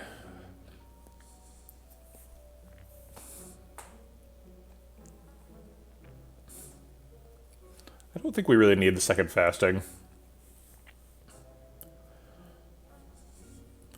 We can't afford card remove and Helix. Helix is too expensive. Does Orrery do anything? No, we can't ever get like... I guess we could get like Talk to the Hand from Orrery. That'd be pretty sick.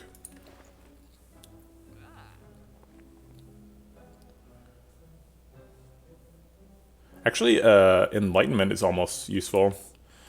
If we have Enlightenment Plus and we hit Vigilance with it, then we no longer need an inner piece. So I guess this Enlightenment is an inner piece, huh?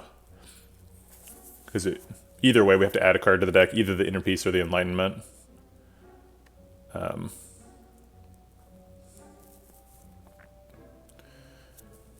Yeah, it's true. 30 gold per card is a pretty good value.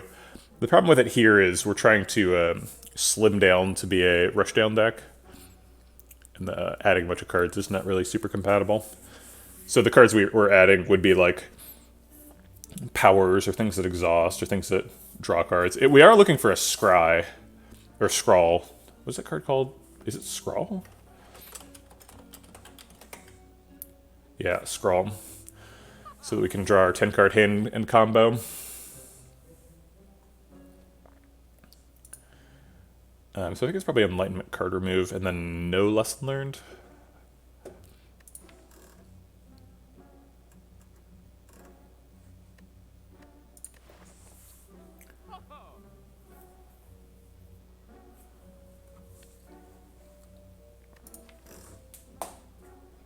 The problem with Scrawl is that you still have to draw your full hand after that. Thanks for the follow. Puncher Alias. Appreciate the support. Welcome to the Vegetable Patch. Yeah, no lesson learned is that's a pretty reasonable baby rage. Also, lesson learned exhausts, right? So it's not like it adds a card to the deck. It seems... yeah, the vegetable is all beneath the surface, so I've got my little skin veneer, and then it's just all vegetables from there on down.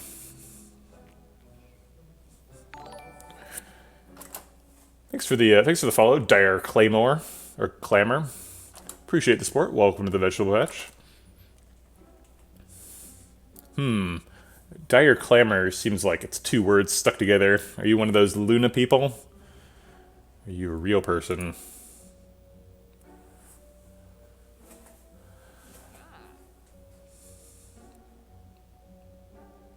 Alright, let's card remove a strike, right? We don't have any defends left, so it's down to strikes. And then I think we're just going to buy both. There's no way lesson learned is bad, right? We need an upgrade on Enlightenment now. Upgrading Rushdown and Tantrum, it's all really good stuff. Can any of us really say we are real people? I certainly can't. Who knows? Alright, we're doing 2 elites, or 3 elites rather. Seems pretty good.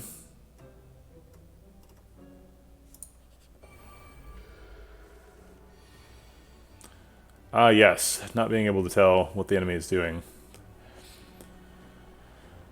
He can be attacking for 18 this turn. If we go into Wrath, he can hit for 36.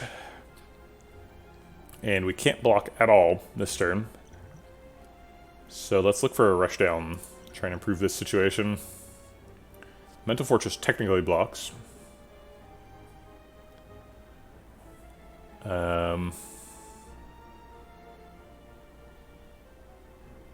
Tantrum lets us kill the Mad Gremlin. Let's see, we can already probably kill him, right? This is 9 plus 12. 9 plus 12 is only 21. So we would need fasting to kill him. I guess that blocks too, right?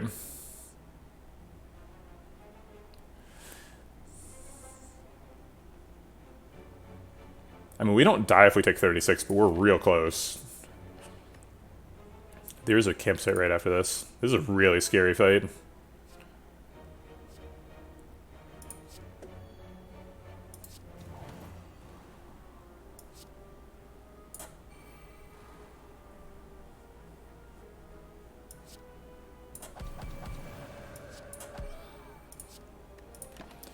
Okay, please don't hurt me. Yes! Let's start with the Cut Through Fate, try and find some more energy, I guess. Serious question, what is your favorite vegetable? It's like asking me to choose a favorite child. How could you even ask that, Jizzo? I don't know. I don't know if I have a favorite vegetable. Oh, wait, no, I do. It's clearly Brussels sprouts. Brussels sprouts are incredible. So that blocks for 48. I think that's probably enough. I don't think we're actually setting up Lesson Learned next turn, but maybe? Maybe if we draw really well, we can. I mean, we're drawing it next turn, so... Okay. We have 4 energy with a miracle. If like Mental Force hits fasting and fasting hits Lesson Learned, do we get lethal? We would get 4 extra strength, so this would hit for 20 times 3, which is 60. And this would hit for an additional 8, so it would hit for 34. Yeah, 60 plus 34 is definitely lethal.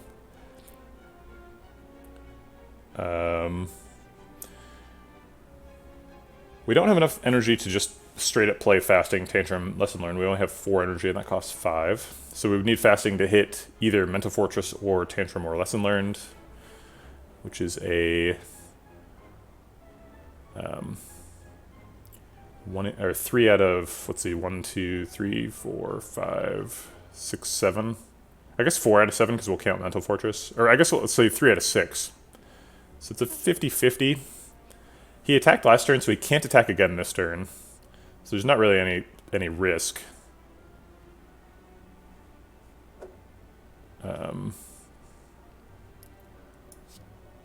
So let's try and set him up.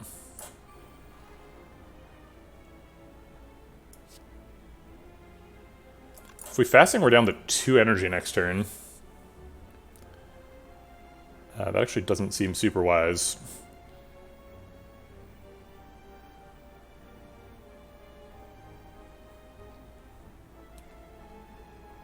But it does so much damage, I think it's probably worth it.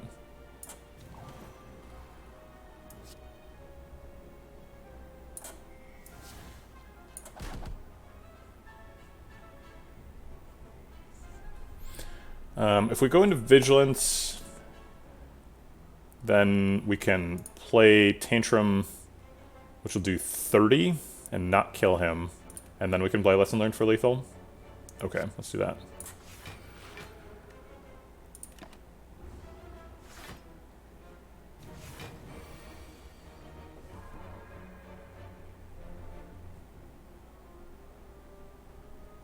Unfortunately, these two kill him, so we have to cut through Fate and then Enlightenment and play it. Actually, don't think that's enough, is it? Yeah, so we just have to take lethal. Okay. Or risk dying. Oh shoot, Strike would have been, yeah. We had enough damage, we just needed to find the Lesson Learned. Okay, sorry. I ignored chat for a second. The carrot. Huh. Interesting. Captain Grimm, that's a... I guess carrots are pretty good. Carrots are kind of sweet. Fry up a carrot. Brussels sprouts with little balsamic drizzled over the top. Sure. All vegetables make me gag. Whoa. Man. Gato Scar.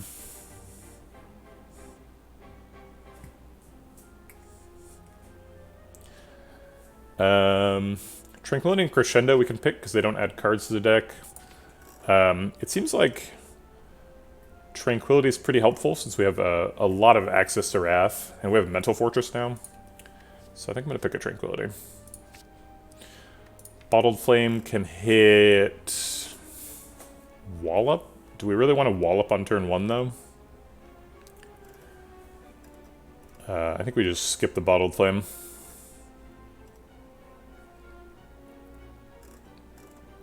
What are we hoping to draw on turn 1? I guess if we take Wallop, we're likely to get a Powers and a Wallop. Maybe Wallop is worth it. Okay. And we always have to block on 1, right?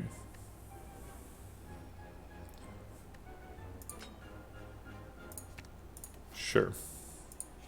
This is a rest, right? I don't want to die. And then Slavers. Looks like we can enter and exit Wrath here. Or exit and then re-enter. Whatever, we're going to end in Calm.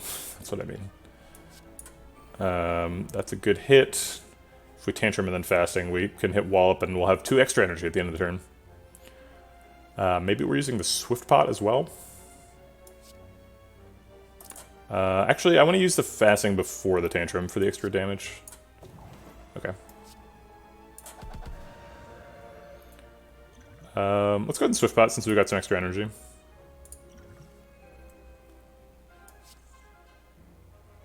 $26, that's unfortunate.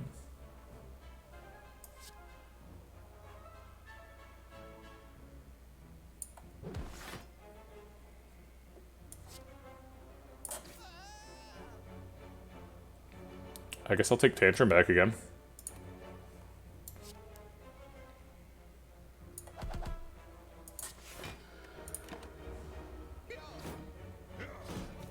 Probably should have gotten rid of the Protect. Oh great, this is a Lesson Learned turn.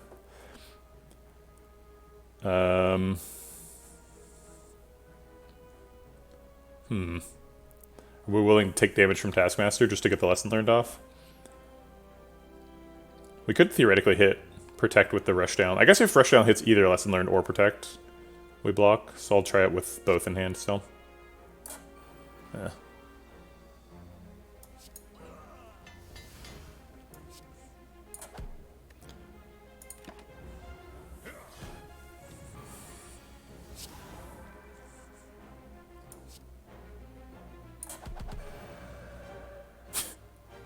Oh, Tantrum. Never change.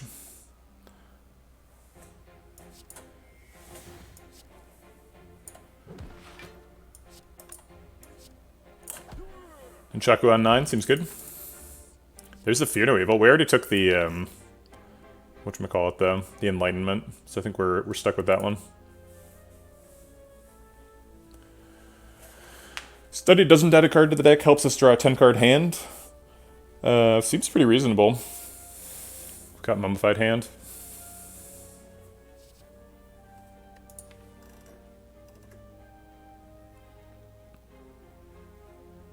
You gotta die something. Now that's blasphemy. See, Slay the Spire characters, they don't have to die. Sometimes they just go to the top of the spire and blow up the spire. They never die. Sure, I'll take a Study. Study Plus is quite good. We've got a Lesson Learned. Bronze Scales or Skip? Yesterday's deck really needed a Bronze Scales, although we didn't get one despite seeing one at the shop that we could buy. But we won anyway. You made a banana bread earlier this week. Closest thing to a vegetable bread I've made recently. What if they fall after the climb? That's a good point. Because, like, in the Watcher's End animation, I think she explodes. Definitely the spire explodes, right? Or maybe it just glows purple at the top for a while, and that's fine. I think it explodes, though. What happens after Defect wins?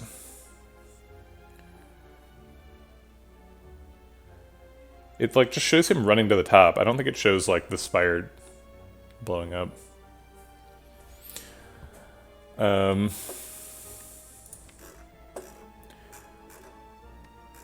If we take Sapphire Key, we're a little bit better at picking Curse Key, which would be really nice to have.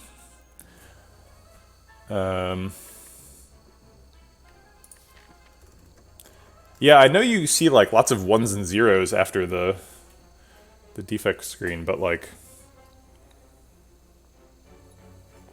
Alright, we're theory crafting a chili. I'm all in. Making a no beans beef chili.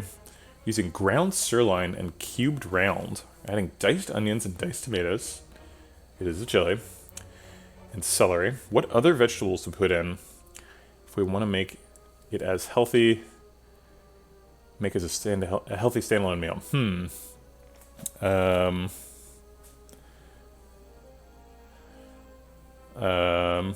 You could put in some like bell peppers.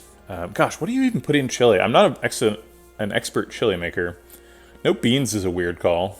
I feel like beans are a staple. I feel like part of the joy of chili is like you kind of just like whatever you have, right? You go to the grocery store and you're like, this looks good, toss it in the cart, and then later you're like, I'm making chili, and today I have jalapenos, so it's going to be a spicy chili, you know? And that's fine. Chili can do it. Don't put any peeps in there. But, you know. I do love the corn call out. That's a good one. Chickpeas, huh? Yeah, sure. I like garbanzo beans in the chili. I think I've had that before. I think it's very sensitive to like how much you cook them, right? Because is it like, is it are they like a crunchy chickpea, or are they like mushy and disintegrating? You could sort of like be on that whole spectrum. I almost went to the map screen and clicked the next one. That would have been a huge mistake. Who the hell grinds sirloin? I don't know. You gotta grind something, right?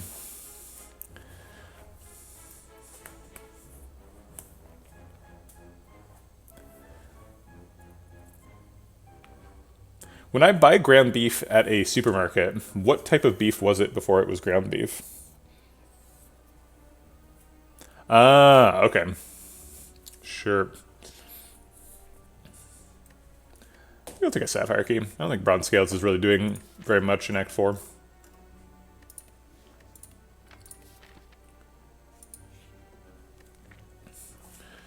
We could smith up our Enlightenment. That's a critical hit. We need that to permanently decost our Vigilance to do a combo. We're not really... Oops, sorry for the mic tap. We're not really that close to a combo, though.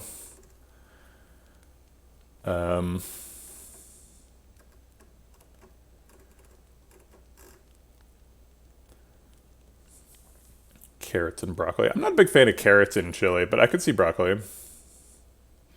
Most ground beef is chuck. Ground sirloin is more lean.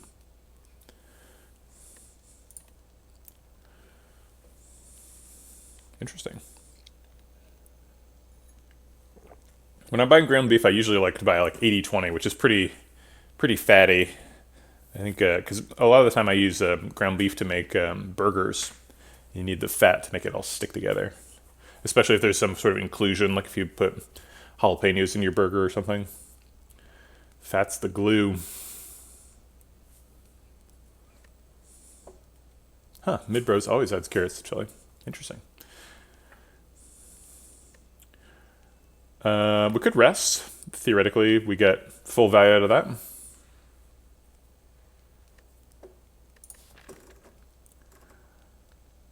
Yeah, but I don't think we need it. Okay, let's take an upgrade on the Enlightenment.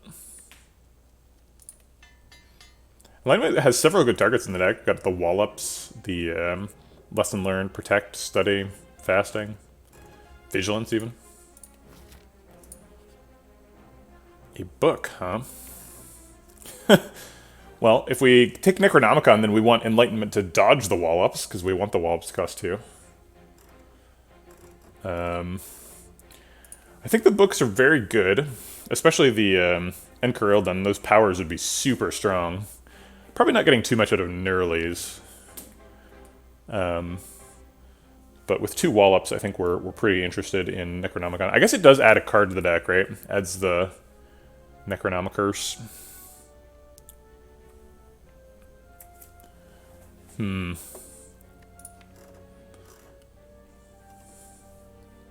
Let's just proc Lesson Learned twice, too. I mean, not proc Lesson Learned twice, but doubles the threat range on it.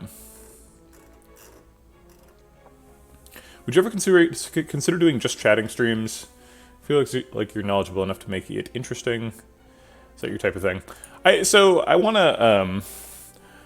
I'm not close to it. If people want to do just chatting streams, I'm happy to do that. I think the thing that I've seen other streamers do that I'm happiest about is like sometimes they'll do just chatting like at the beginning or end of a stream to just like hang out with the community. Generally, I think you need like a somewhat larger community than I have to make that workable. Because if you're gonna go into just chatting and have like 4 viewers, then like you're kind of just talking to yourself, and like I clearly have a large capacity for talking to myself about like whatever is in front of me. But if there's just nothing in front of me, I don't know if I can handle it. So I need like a game to fall back on, right? So it's nice and chill. We're just hanging out, doing some community building, but I think I need at least something to be talking about by default, and that's the game. Low enough cut top to justify just chatting. Well, I don't want to break any Twitch rules. I don't know, this one's like very tight. We're like way up there.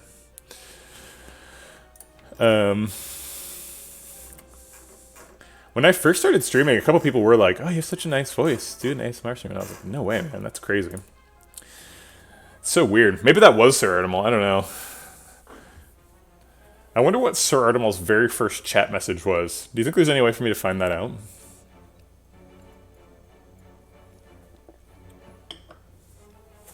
So this costs 21 health. If that is for Encarilden, we're ecstatic. You said you were pleasant to listen to. There you go. See? And if it's Encarilden, we're ecstatic. If it's Necronomicon, I think 21 health is probably not great. But it still lets us double wallop. And if it's a Nurles, I think we're fairly upset. Because Nurles is going to really interfere with doing a rushdown combo. It seems like that's the path we're on. So I think we're going to skip this. 21 health is not nothing, and with 2 bad outcomes, I don't think this is good enough. Well, thank you, Sir Artemal. It's nice to hear some positive feedback. 13 plus 9 is enough to kill a fat gremlin. Let's use the Strike and then Mental Fortress to try and hit a wallop. Nice. I guess that's enough to kill him as well. Alright. Rushdown is guaranteed to hit a wallop, so that'll let us play the hand. We could kill Gremlin Wizard. Or we could do... Let's see, how much damage is this? 26 to leader. 26 is pretty conveniently exactly Wizard's health, so I think we're going to go with that. Hey, Stixu. I think we're doing okay. We're making some progress.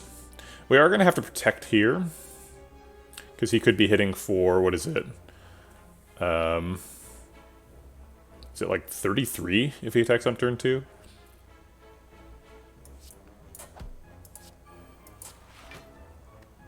But not much else to do. Didn't try any action that turn. You're in the perfect Nirvana hour. I feel like I can chill and not fall asleep. You're like the ASMR of Slay the Spire streamers. Well, wow. So much love in the chat. Appreciate it. There you go. Sending it right back at you. Thanks for hanging out, Sir Artemal. I feel like you're in the perfect zone of chatters where you're always like active, but you're not like dominating the chat. You're just like, you know, just like exactly the right amount of activity. And like usually really positive stuff. Keeps me engaged, keeps me on my toes. Doesn't let me get too comfortable. I love it. Always pushing me to be better. Alright,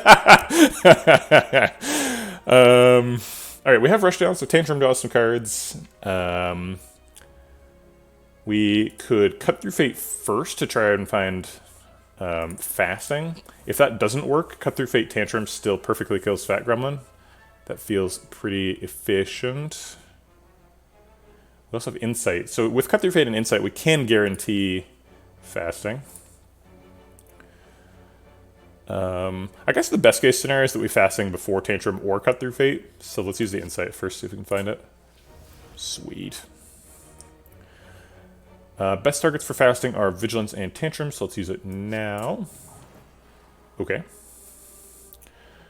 This hits for 21 now, so we'll just go ahead and kill Fat Gremlin with it. And then we can use Cut Through Fate to redraw the Tantrum. We could just... Cut Through Fate does exactly a Gremlin Wizard worth of health, which makes it seem like a good option, but I think it's time to switch to Leader. We want to get lethal next time we draw Lesson Learned. So let's go get it. And I want the Tantrum now. I don't really want the Eruption.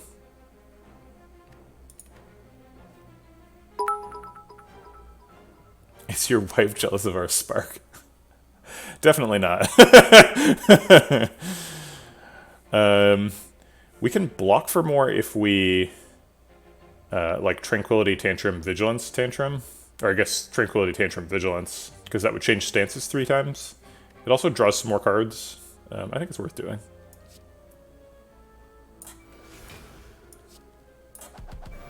Doesn't do as much damage, obviously. Ooh, a wallop.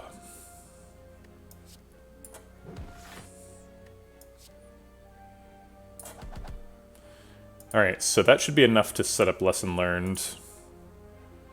Actually, it's not. It does 28 damage. So I guess I'll Miracle Out of Strike. Just in case.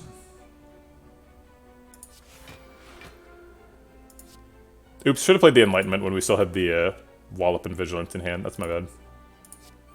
Doesn't really matter. He's charging up.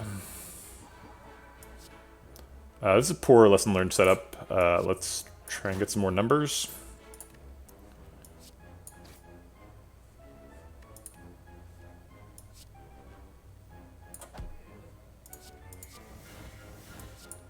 Okay. Lesson Learned upgrading itself. You'd love to see it.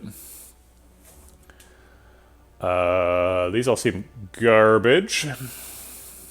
Weave is kind of okay if we had to talk to the hand and we weren't trying to decrease the deck size. Oh, hey, Glade Pixie. Good to see you. I always feel like I should wave back to people who wave in chat.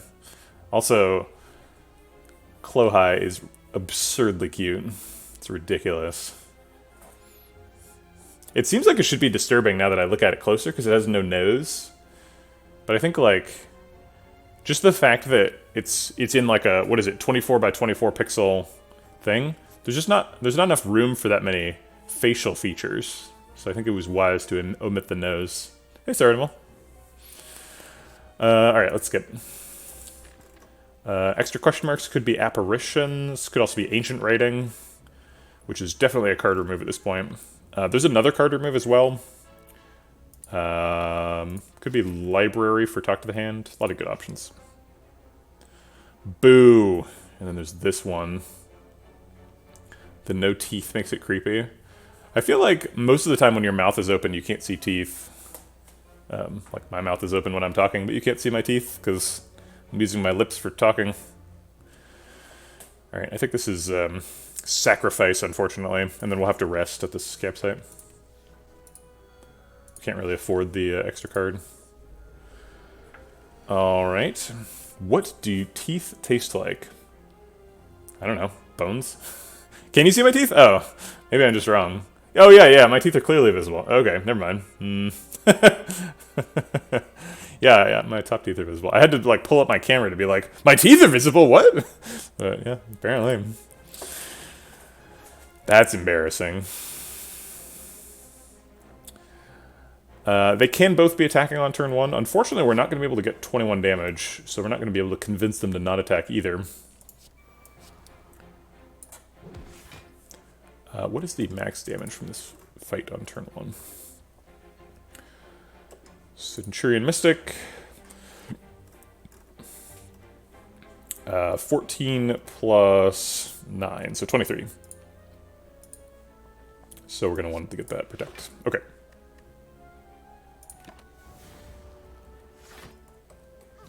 And then, of course, they're not attacking at all. She's not healing, so she's going to be attacking this turn, right? Because she can't buff twice in a row. No, she can buff twice in a row. That's interesting. And terrifying. We're off to a poor start here. No tantrum. Jeez.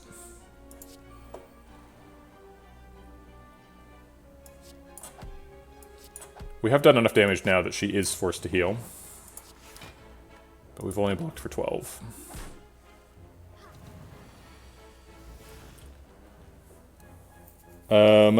Okay. Enlightenment helps decost some stuff. Wallop and Study. We have Rush down, so we can play Tantrum and redraw itself. Looks like we're probably getting lethal on Centurion here. That's 42. Let's see if we can do a more efficient way. She is healing. Pellets are still a possibility. Yes, they are. Sorry, I've lost track of what Mystic is doing. She's healing this turn, right? Yeah, she's healing. I'm pretty sure. So any way to do 33 damage is a good way.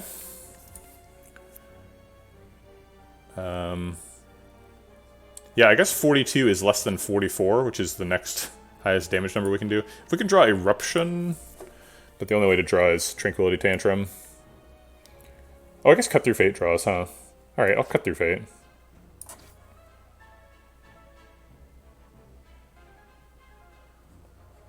Um, 26, yeah, that's even worse. Okay.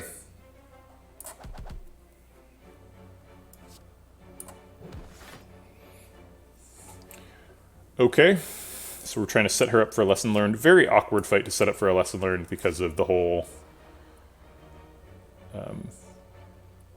she heals herself thing.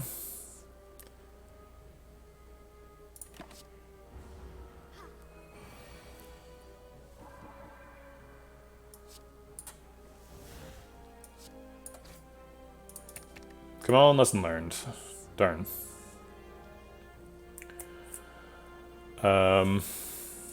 Enlightenment reduces the cost of Protect. That's nice. And then we're going to use it now. Wait, is she healing again? Gosh, I've totally forgotten what she's doing. She has 8 strength, so if she's attacking, she would attack for 17. So I'm going to go ahead and Tranquility. And then she's just going to heal again. Yeah, she's just healing. Doesn't matter, we got a good setup anyway. 14 plus 17 is 30. So this is lethal. I'll weave in an extra strike to Sip Shaku. Alright, we got a Tantrum Plus, that's nice. Foresight seems excellent. Or is it? Do we have too many powers? Got 1, 2, 3, 4. 4 powers. It's a bit of setup. We do have Mummified Hand, so it's like it's not super punishing to do this setup. But maybe Foresight is not necessary.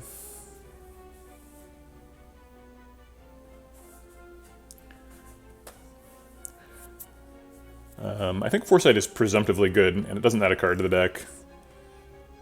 Helps us proc our lesson learned. Let's do it.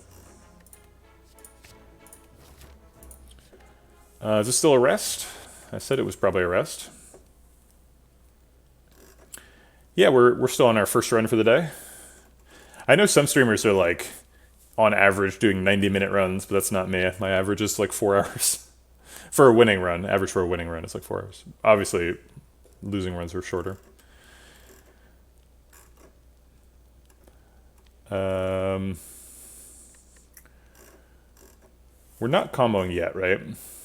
22 card deck with 1, 2, 3, 4, 5, 6, 7, 8, 9, 10 cards removed. So it's a 12 card deck. So we still have to remove 4 cards, 2 cards before it's functional. So we're not infinite comboing. You had dinner with him the time of this game. So you're saying you broke your fast. Isn't thinking considered cheating? Sure hope so. I've had a thought recently about restarting fights. I feel like I have a pretty well-defined set of criteria for when I'm allowed to restart a fight. But like maybe I should just blow it up and just be like restarting any time for any reason is allowed. But I think that way leads to madness. So I'm not gonna do that.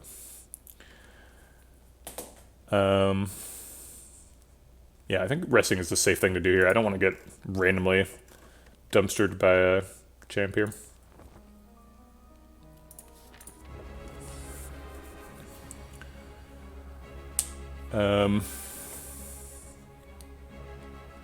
Funny enough, all of those words are positive verbs. What?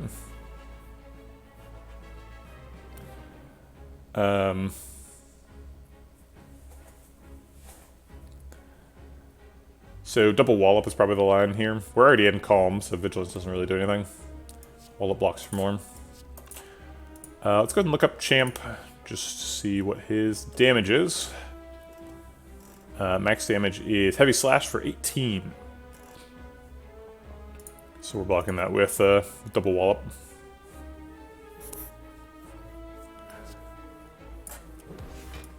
Weirdly enough, no powers on one.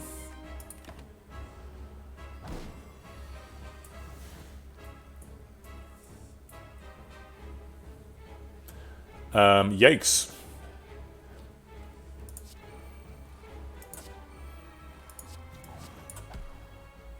I hope he's not attacking this turn. Good thing we rested. We literally would have just died if we hadn't rested.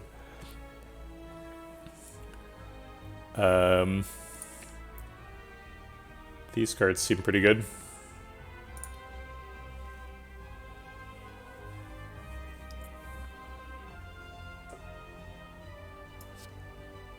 Okay. So we have Rushdown. Oh, no, we don't have Rushdown. So this Tantrum is not going to draw. We have Fasting. We could try and draw Rushdown. I'd rather just try and redraw Tantrum.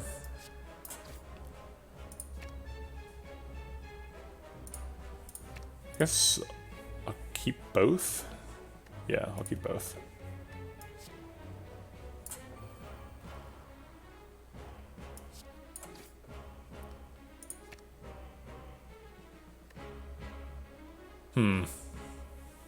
I want to play Tantrum again this turn, but I kind of don't want to shuffle Rushdown.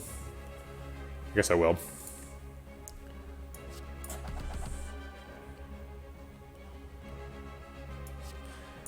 Yeah, we're on our way. Theoretically. Sir Animal says he can't attack. He can't do the big attack.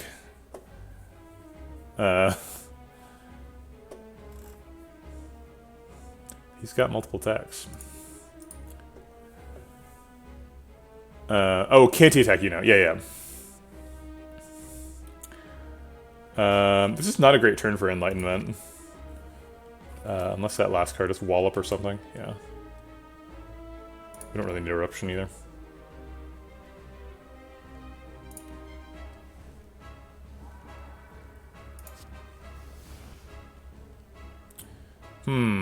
Enlightenment just wants to be in the hand. Gosh. We have no block again. He can't Face Slap again, but he can Heavy Slash.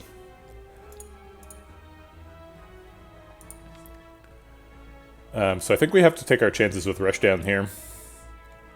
And it has to draw like Cut Through Fate or Vigilance. But there's no other way to survive this turn. Yeah, there's nothing that isn't already lethal that being in Wrath makes lethal, so this doesn't make it worse. We just have to try it. Alright, maybe Wallop is enough. Oh wait, Enlightenment first.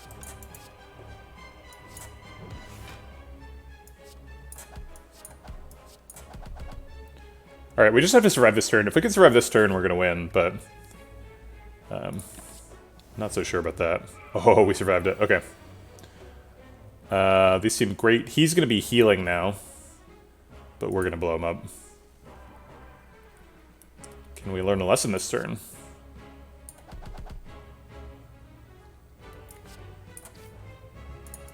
I'll take Tantrum back again. Damn it.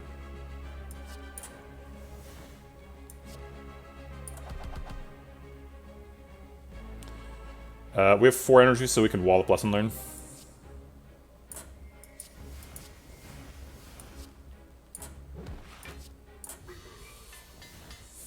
Pfft, champ. What champ? Second Devotion means we're in Divinity every other turn if we get one upgraded. Which is sick as hell. Yeah, do your worst. That's pretty bad. Alright, you get 1 free shot. Oof, good shot. He definitely could have killed us, though. There was a turn when we were vulnerable. If he hadn't chose to gloat. We won, what is it? He has a 45% chance to heavy slash. Yeah, so we won a 55% chance. We won a coin flip there, and that could have lost the run. There was nothing we could do about it. Yeah, 2 Devotion is pretty insane. Spirit Shield's not bad either, but it adds a card to the deck, which you can't afford.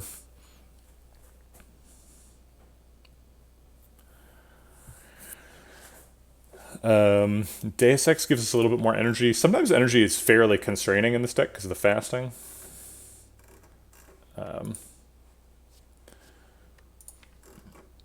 I mean, going into Divinity every other turn with 2 Wallops is kind of insane, right? Pandora's Box to remove the last 3 strikes. Coffee Dripper with a Blood Vial and an Ornithopter seems fine. Choker seems completely not fine. Yeah, Devotion does give us energy. In 2 different ways, right? Going into Divinity is a ton of energy, and then Mummified Hand is also. Sir Artemal wants the P-Box. On average, that removes 1 card, so not a great rate. Miraculously, none of the strikes have been upgraded by the lesson learned, so we wouldn't lose any pluses. We wouldn't gain any either, though we don't have any eggs. Seems hard to skip Coffee Dripper, but 1 card remove is fairly good. And it could be 3 card removes, right? And if it's 3 card removes, we kind of win on the spot. If there's like a rush down, talk to the hand, fasting, or some ridiculous bullshit.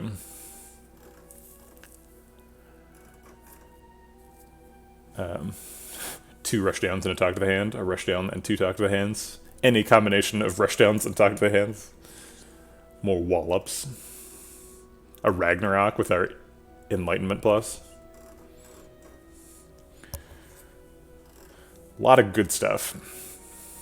Any powers are good, other than Battle Hymn. But still.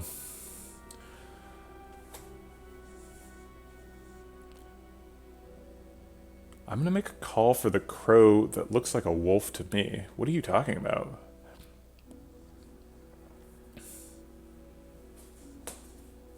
I feel like you introduced a mixed metaphor. Like the very first word of the metaphor didn't make any sense. Oh, Awaken One. Yeah, sure. I mean, Awaken One dies if you infinite combo, though, so...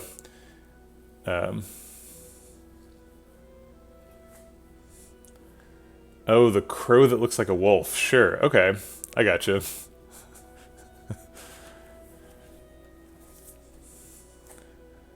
Coffee Dripper seems like extremely safe.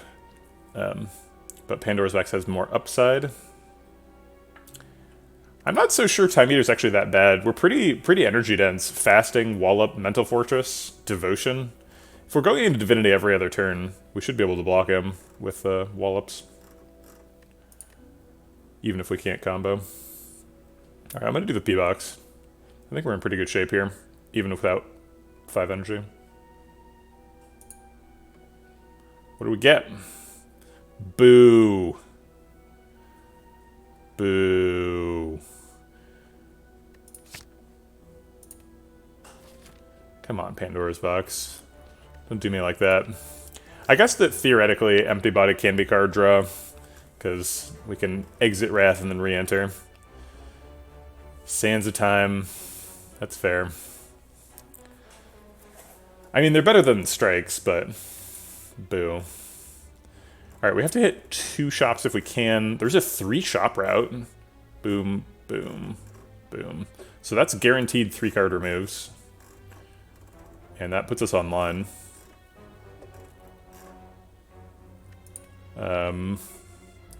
We do have to recall at a campsite. How many campsites are on that line? Just 1 extra. It's also a 1 elite line, which is not amazing. But I'll take it. We need the shops more than we need elites right now. This is a deck-powered run, not a relic-powered run. Or Walker. Okay. He can hit for 16. If we have Mental Fortress, Tantrum, Wallop, we block for... He hits for 32, first off, and then we block for 26. Plus 6, so 32. That seems fine. Is it ever lethal? Maybe if skill pot is a... I always forget what the name of the Wrath Enter is. Vengeance or something?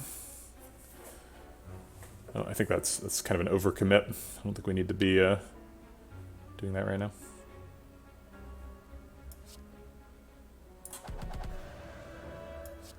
Oops. I was thinking I'll play the Tantrum first so that the powers have better modified hand targets, but we definitely need to play Mental Fortress before Tantrum.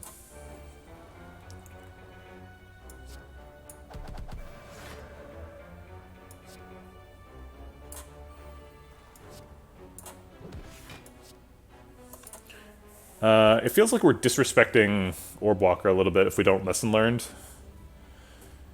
There's no way we draw back to it, right? Yeah, I think we're just gonna let this one go.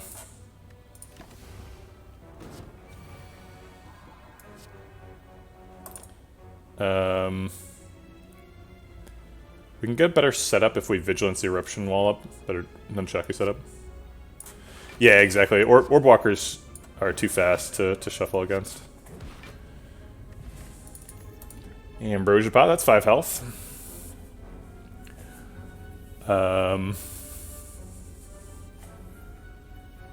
Nope, these all add cards to the deck.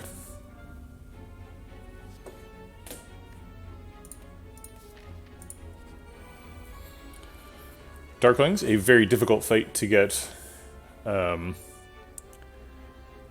lesson learned proc in, but it is possible. Wave the Hand Wallop is always happening. Let's Mental Fortress first and see what we can hit. The Wave of the Hand, nice, okay.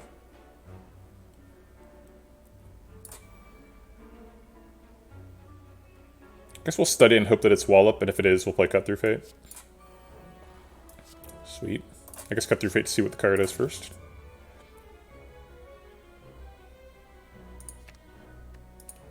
In what world is drawing a card with 0 energy good? Why did I do that? Build your perfect trail mix. You get 3 nuts, 1 chocolate, 1 dried fruit, and 1 wild. Well, the chocolate has to be M&M's, right? Because that's like a trail mix staple. One of the first nut is clearly cashews. Everybody loves cashews in their trail mix.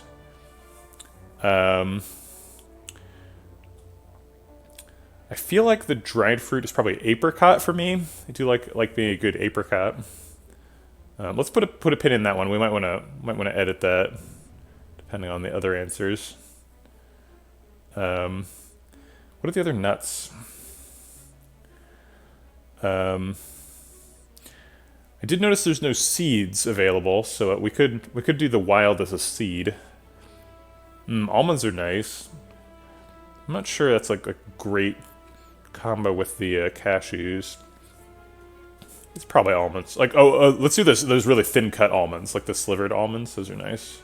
I don't really want to like bite a whole almond, but like sort of like 1/8 inch chunks of almond.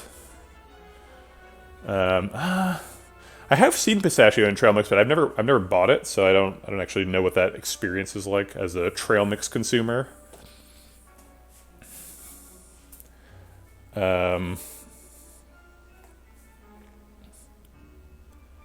Everyone's saying pistachio. I feel like we need kind of like a background nut. We've got a lot of lead guitars here, and we need like a drum. Peanuts. There we go. Fuzzy Ducky's got it.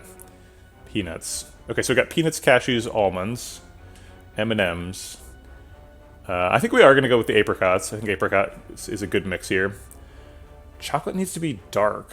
I mean, they do have dark chocolate M&Ms. I don't think that would be my pick, but... ooh, peanuts aren't nuts. We get called out on the legume by the legume technicalist. I think I'm gonna count peanuts as nuts because that's how everybody thinks about them. Okay, but we haven't picked the wild. It seems like you should be picking the wild first, and we picked the wild last here. I think the wild for me is raisins. Oh, raisins are dried fruit. We could just slot that in there instead of apricots. Yeah, let's do 2 fruits. Let's do raisins and apricots. I think that's pretty good. Fudge brownie M&Ms. Wow. Ew, banana chips in a trail mix? That's gross. Alright. I'll have to make a note of my lost respect points. Oh, what's a trail mix without granola? Good call out. Cashews also not nuts. That is technically true. Cashews are like fruits, right? Or wait, the hell are cashews if they're not nuts? I know what the cashew. Oh, it's seeds, right? Yeah. It's a miracle we didn't take damage that turn.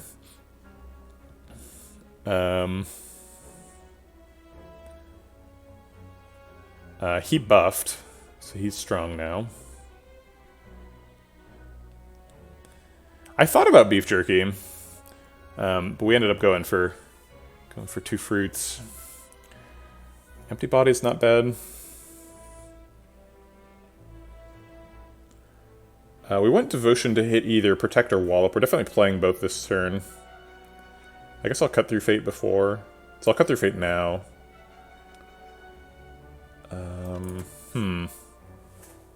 Yeah, this is a pretty great talk about X.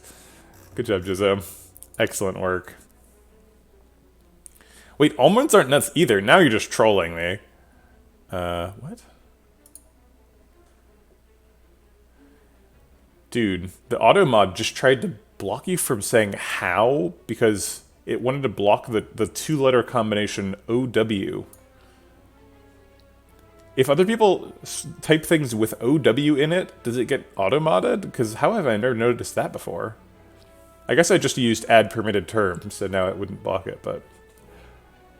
have people never said how before? That's wild. Alright, let's use cut through fate. Yeah, I have no idea what that means. Fasting seems like a good hit with devotion. Empty body... Wait, I want to do empty body after fasting. Well, now I've added it as a permitted phrase, so now it's fine. I want that fasting to hit protect, so I'm going to play an empty body first. Oh, right. We have plenty of energy. That was unnecessary. I just missed a 4 block. Seems like we have plenty, though. Not plenty, but enough. No rush down, so the tantrum doesn't draw us cards, but we have tantrum vigilance, so we're not going to take damage either.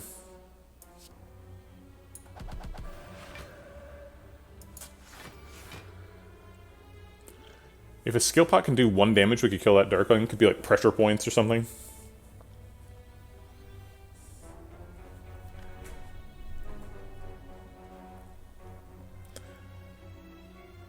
He buffed last turn, so he can't buff again. He attacked last turn, so he can still attack. Seems like we're pretty threatened here. Skill pot is very unlikely to be damaged, though. Is it just pressure points? There's no, like, bouncing flask or anything for Watcher.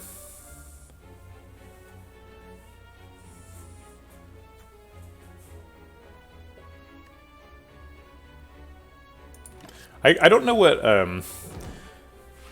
almonds are morphologically. I don't have any familiarity with that. Oh, we got the Enlightenment Sands of Time combo. Sweet. Let's go ahead and rush down before we tantrum. Oh wait, this does 13 damage. That's perfect for killing Darkling. I guess that means we're not drawing tantrum twice. Oh wait, yes we are. The bottom of the deck is 3 insights. Okay, so this is 42, that does 48. 48 is larger. So we could take lethal now, but I want to learn a lesson here if possible. He can't multi-attack, but he's probably going to hurt us. Is it worth it, or do we just take lethal? What upgrades are we still looking for? Rushdown would be nice, the wall-ups. One of the devotions we need to hit. Study would be good. Sands of Time, Wave of the Hand, and Empty Body all need upgrades. Yeah, it seems pretty important that we try to get an upgrade here. So how much health are we giving up? If I'd been watching, I would know what his number is. Let's assume it's 11. So he'd be hitting for... no, it can't be 11. It's like 7 is the max. So he'd be hitting for like 13. Takes 7 damage voluntarily. I'll just take lethal.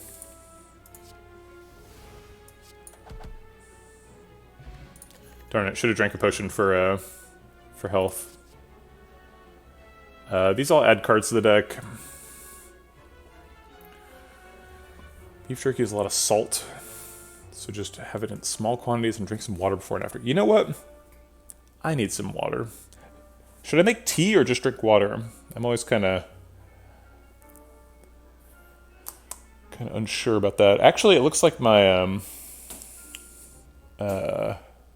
whatchamacallit, my auto laze has risen, so I'm gonna take a quick break, make myself some tea, start the hydration for my sourdough, and I'll be right back.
Okay.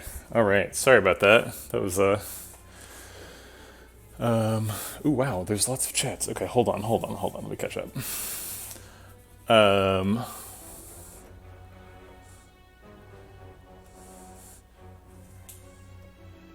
Whoa. This is a lot of chats to catch up on. Okay, tea is water plus. That's the last thing I remember seeing. Tea is polluted water. Whoa. uh.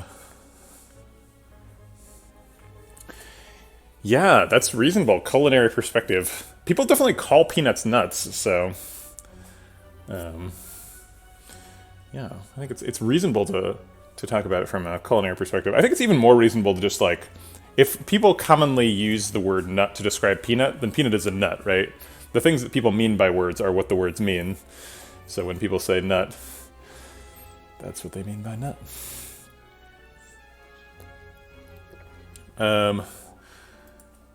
The reason I'm not eating it is because I turned vegetarian. Oh, okay.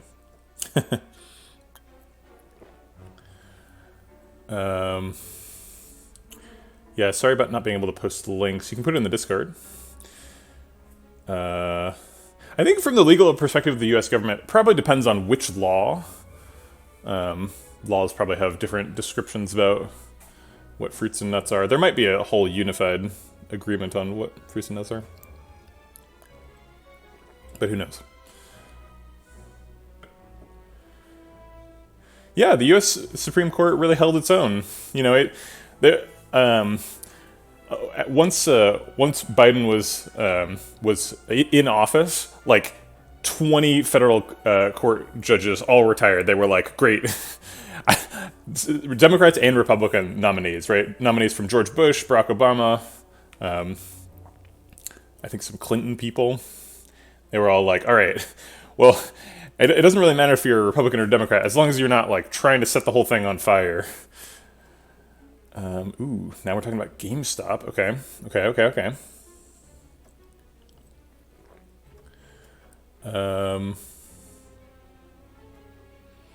If you could spend $1 and cost large financial institutions $10, how much would you spend on this?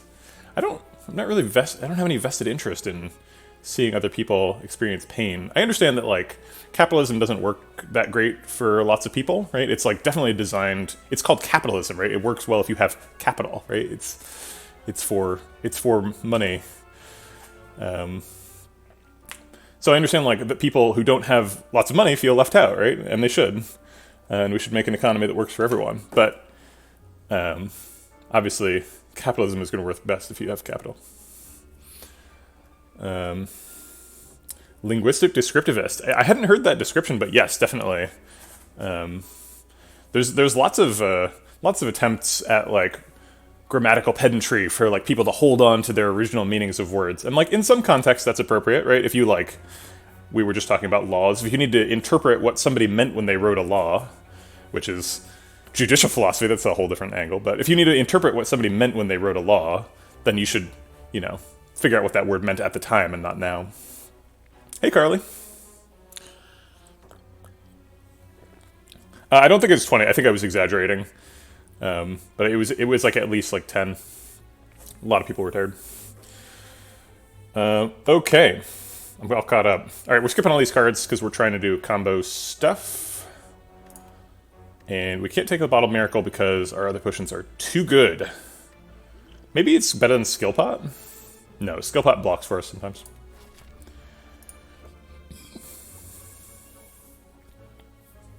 More potions.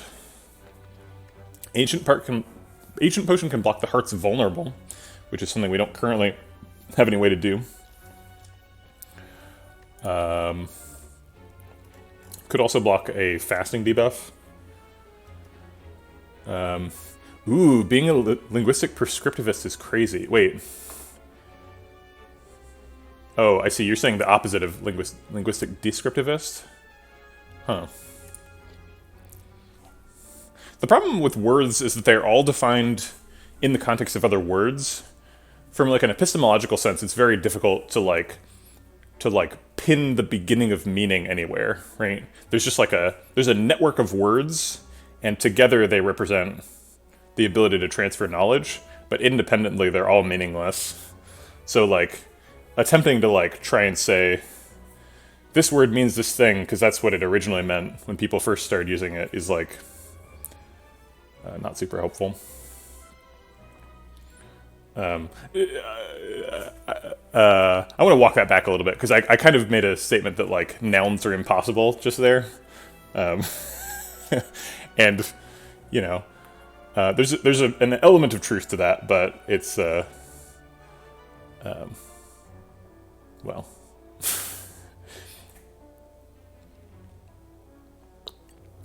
it gets complicated, right?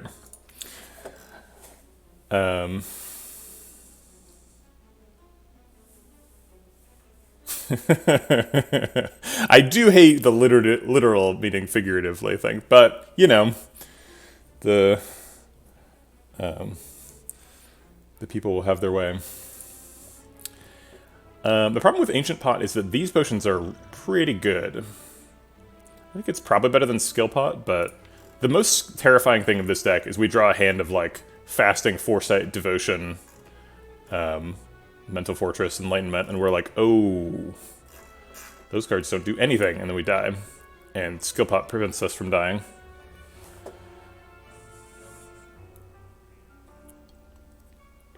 I mean, I would say Existence is sort of a reasonable place to start, but I think I would probably start at, like, Sheep, right? I think that's probably, like, a good candidate for, like, what the first word was, or, like, a proper noun, right? Like, Fred, right? Those are the first things that people, like, wanted to talk about. They were like, Fred, bad. Nobody liked Fred. I can't really skip an Ancient Pot, right? So I'm gonna discard this. Maybe we discard the Ambrosia Pot. Is that wild? It's pretty wild. Okay. We're going to all the shops so that we can remove all the cards so that we can be an infinite combo. Flash of Steel lets us still do infinite stuff, although it makes it a little bit more awkward.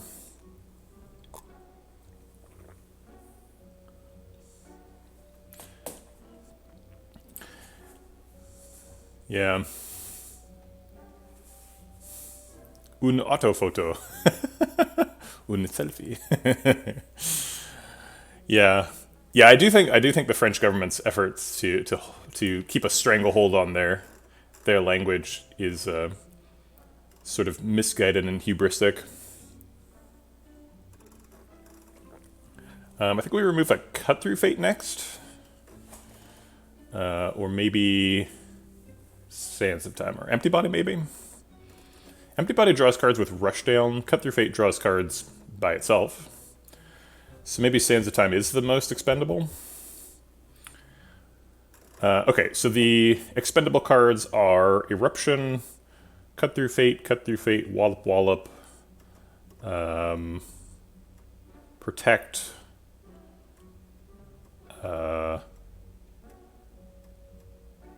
Sands of Time, Wave of the Hand, Empty Body. Those are all the cards that don't exhaust and aren't part of the combo. And aren't powers. Sands of Time seems pretty good with Enlightenment. I would like to keep it. Maybe it's Empty Body. Empty Body's path towards drawing cards is like through Rushdown, but that's a little bit difficult to justify. But there's only 4 cards in the deck that block. It's Empty Body, Protect, and the Wallops. So getting rid of one of those seems kind of insane. Yeah, Wallop is doing most of the block.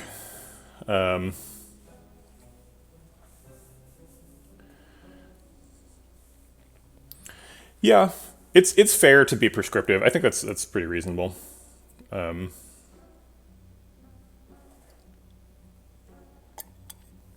think Marinda. I think it's one of those things where it's like,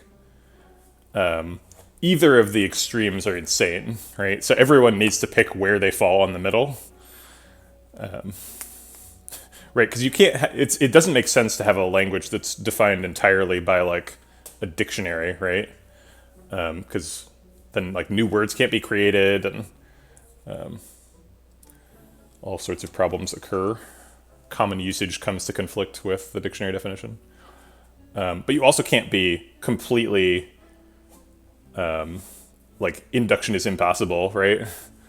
Because then you can't have a conversation with anyone, right? Because words mean different things to different people. So you can't really... There's two options and both of them are wrong, is kind of the situation.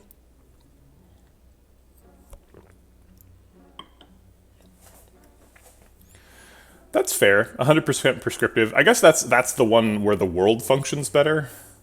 But it seems like if it's 100% descriptive, you just have people like empathizing with each other as hard as they can to try and figure out what the other people mean. I think that world works too. Both are insane. I guess it's Sands of Time? No, it's a Cut Through Fate. We should get rid of a Cut Through Fate. Sands of Time does too much damage and only costs 1. A lot of philosophy talk today.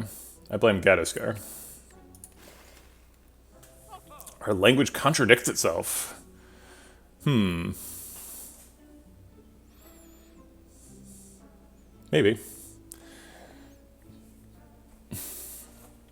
I think there's a lot of ways to like twist things until they don't make sense. And I think if you're doing that, you are making yourself wrong. I think you have to twist the language pretty hard to get to a point where words don't mean anything.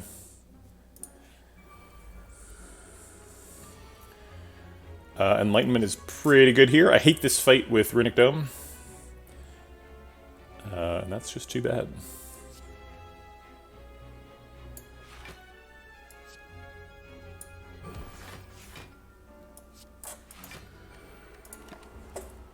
Not much we can do here. Just do the max damage we can. Metafortress, Tantrum, Wallop, Tranquility makes a lot of sense. Is there any reason not to do that? We waste Tranquility. The alternative is just Wallop and get hit for whatever he's hitting for, so I don't think that's a good option.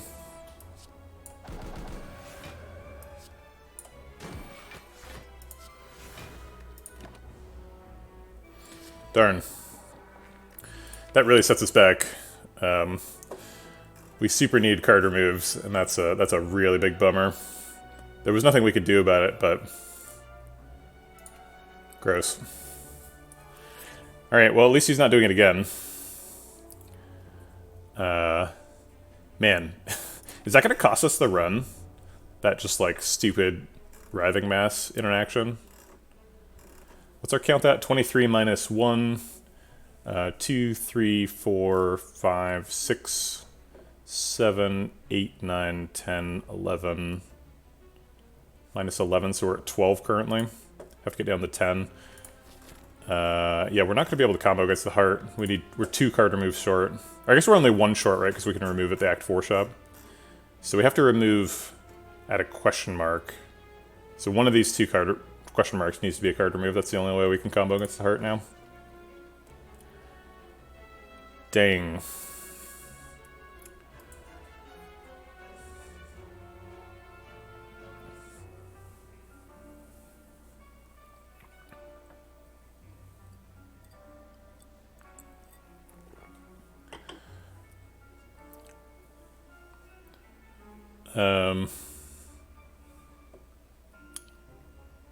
Do we try to learn a lesson in this fight? I don't see any reason not to. We just get to keep an extra attack in the deck if we don't play it. Might as well try it. It's not like we're in Wrath or anything. Fasting's super good this turn. I guess we're drawing all these anyway. Sands of Time does not have its friend to help it. Weak is good in the fight. Cut Through Fate seems bad.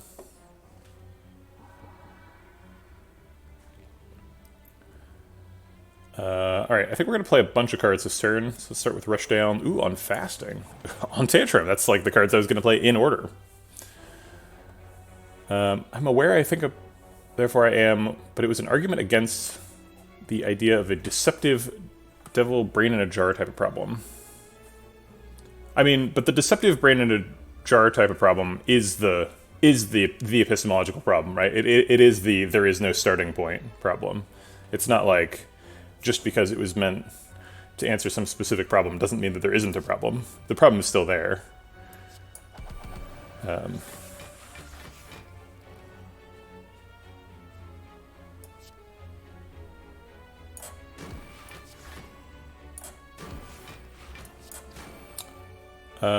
Lesson learned is not lethal, so we want neither of these.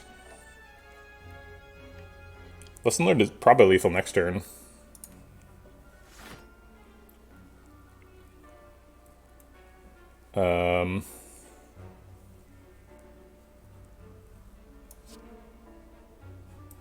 If we double Miracle Eruption Tantrum, is that lethal? This does 26. This does 42. 26 does effectively... sorry, 26 is 17 after the armor, and then he gets 10 armor back. So he loses sort of 7 health. It goes to 72. It's definitely not lethal. We did get a Parasite. Yep, we got a Parasite on turn 2 in this fight.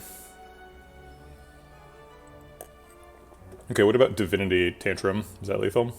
I guess it would be double Miracle Eruption Divinity Tantrum. Be the max damage. So we still get the 7 net health loss from this. So he's at 72. Oh wait, this is very confusing. So he takes 17, and then he gains 10 armor. So he goes down to 72 total. Okay. 72 total, and then this is going to be 21 times 4, so it is lethal. It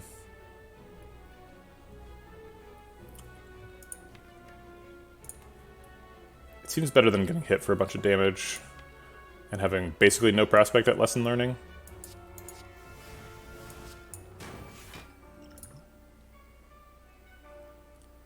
This is lethal, right? Yeah, it's like 100 damage. Okay.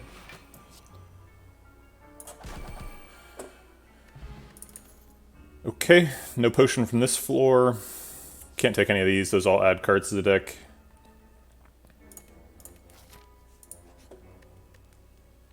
It seems like a pretty reasonable recall opportunity. There's only two fires left, so let's recall. Yeah, we're going to a bunch of shops. Maybe we find it. We are also going to I think we're going to go to 2 question marks later. No spikers here. That's nice. Is Wallop lesson learned 13 plus 19? It is. That's 32. Sweet.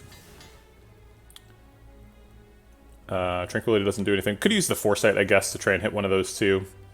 But I was pretty excited to see a proc on turn 1. I thought Elixir was a Ironclad relic. Or Ironclad potion. Isn't that an Ironclad potion?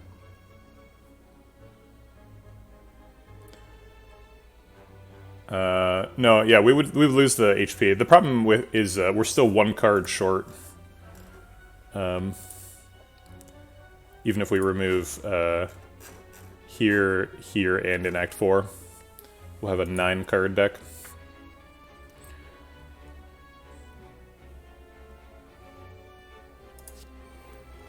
Okay. We'll hold the Tranquility. He's hitting for 11 this turn, so we're already blocked out. And it could be useful with Mental Fortress in the future. Or for exiting Wrath.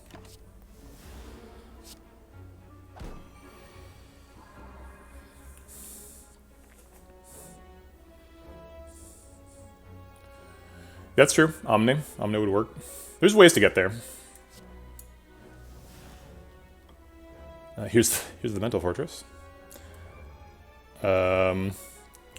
Seems like we're taking 16 damage minimum this turn. We're going to change stances, and then I'll do 6. We can't weaken him because he's got too many artifact charges. So we're going to get hit here a little bit.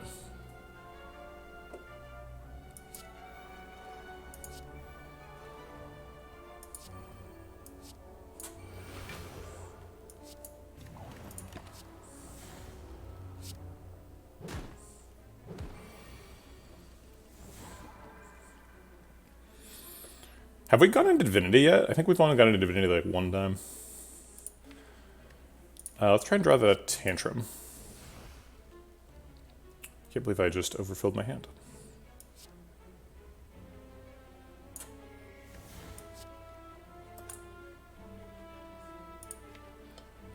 There's no card draw here.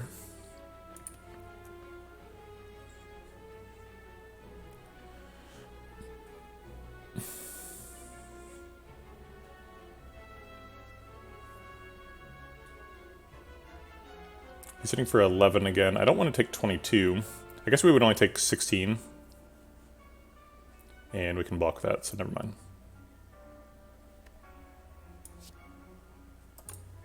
So I guess let's just go in.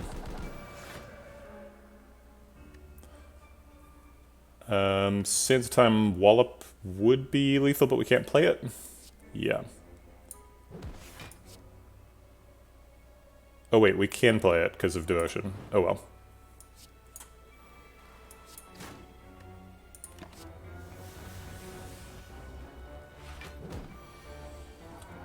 And this should be lethal? Yeah. Once again, bad Nunchaku setup. Let's see if we can get a better one.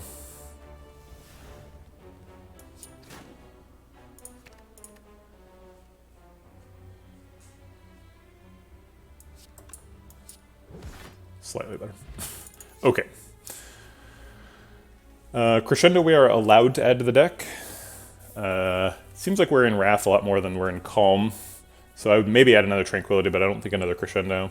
I don't think another Tranquility either, to be honest. Yeah, we can't add any of these. Okay. Medical Kit. Well, now we can be a 10-card deck instead of an 11-card deck, so now we're back online. Or a 10-card deck instead of a 12-card deck. Okay, great. I wasn't even thinking about Medical Kit. Sir Erdimal was suggested Omni. Medical Kit's way better.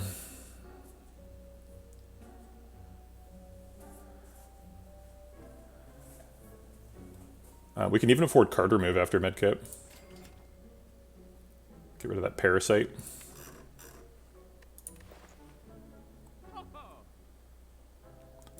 Seems like a sick as hell shop. Okay, probably not going to the last shop then.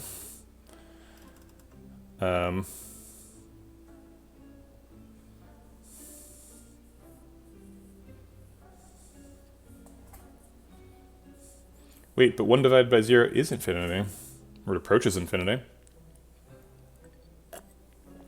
Different infinities, but...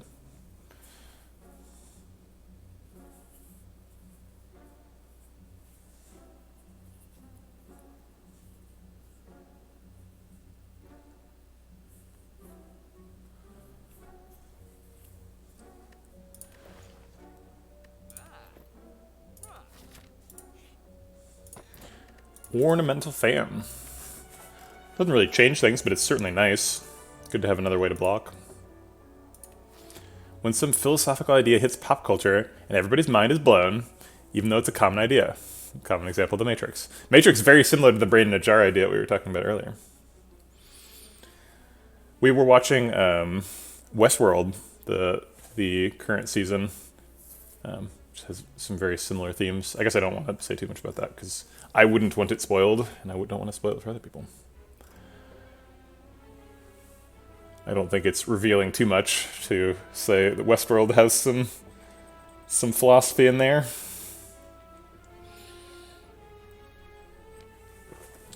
We could go hit an extra shop if we really don't care about relics. Or an extra fire, I mean. It'd be nice to rest. I think the only thing that helps this deck now is like a Talk to the Hand or a Scrawl. We can't see Fossilized Helix, which is actually a pretty big reason for going to Elites. Fossilized Helix specifically is quite good. Horn Cleat would be nice too. But it's risky, right? We could die to a Reptomancer here. We just need a couple bad turns and we're dead.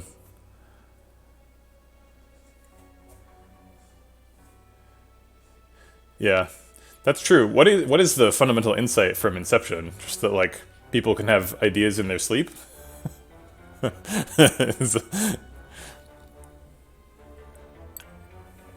It's mostly just an action movie.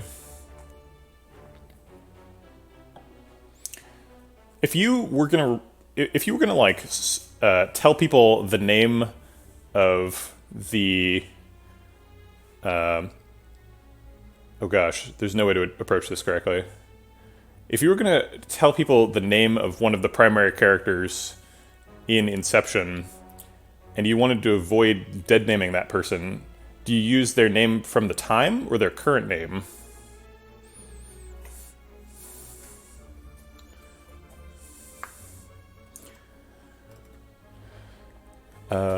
So in Elite, 2 fights, 2 question marks versus 2 question marks, a fire, and 2 fights. So basically it's just Elite or fire.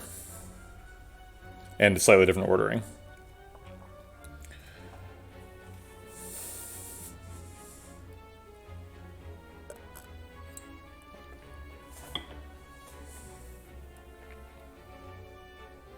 I guess you just approach it carefully, right?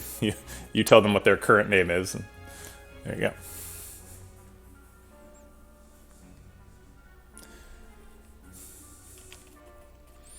Miranda, the person who is currently named Elliot Page had a different name when they appeared in the movie Inception, and they play a very prominent role, but they play it as a gender that they no longer use. So it makes it difficult to talk about that person.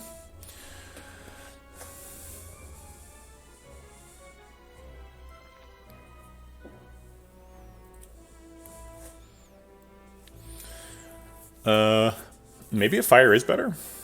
I don't know. Relics are good.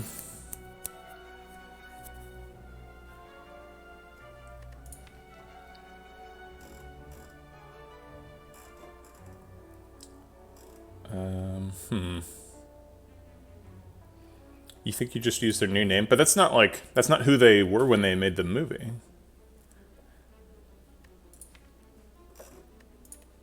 It seems like you're unlikely to offend anybody by using the new name.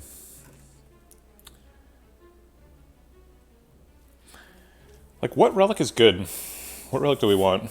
Horn Cleat, Incense Burner, Gremlin Horn, Anchor. Lots of good relics. But it's yeah, we definitely can just like lose to an elite here though. If it's Giant Head, we win every time. If it's Nemesis, we probably win every time with Medical Kit.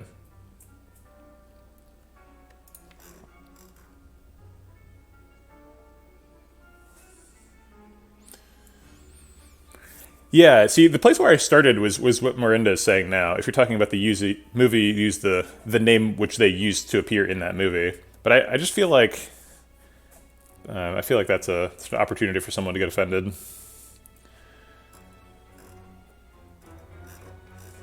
Even if you're doing it intentionally, right?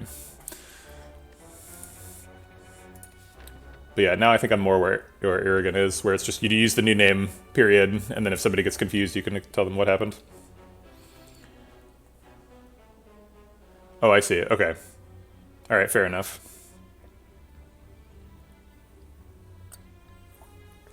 Pen Nib, Calipers, the standard duo of these relics are just good, and they make your run better. Okay, if we were going to try and put a percentage on how likely we are to die at this elite, what would it be? I think it basically has to be a Reptomancer. And we need to have a gap turn on turn 1 and 2. So it's 1 and 3 for it to be a Reptomancer. How likely are we to have 2 gap turns?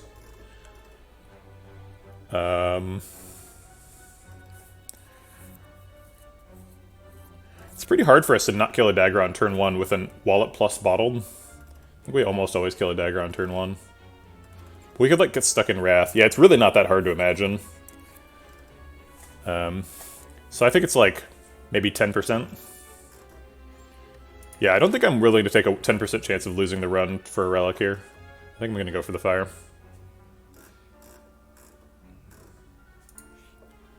Oh, okay. Surprise shop.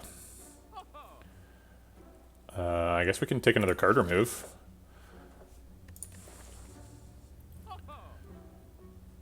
Makes us combo a little faster. We'd have to cut the other Cut Through Fate. Or Wave of the Hand, maybe? Sands of Time. I think Empty Body is not this time. Protect, not this time. Wallop, probably never. So yeah, it's either Cut Through Fate, Wave of the Hand, or Sands of Time. Do you know about the alternate reality game The Beast, made by Microsoft? No, I don't. There's so many fun ARGs, but the barrier of entry is just absurdly high. I've never gotten into any of them. Because, like, the very first clue is always, like, really easy, so you're never going to be, like, involved in solving that one. And then it seems like I'm not really interested in, like, following along and being like, people have already figured out most of this, and the people who are really into it are already, like, at the end pushing the frontier.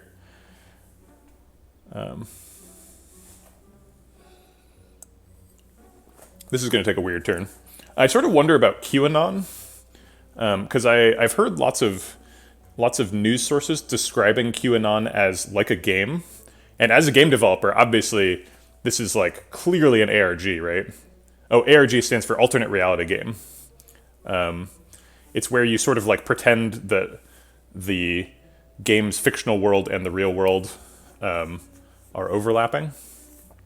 And that there's like some sort of like rabbit hole you can fall into where all this weird game stuff is happening.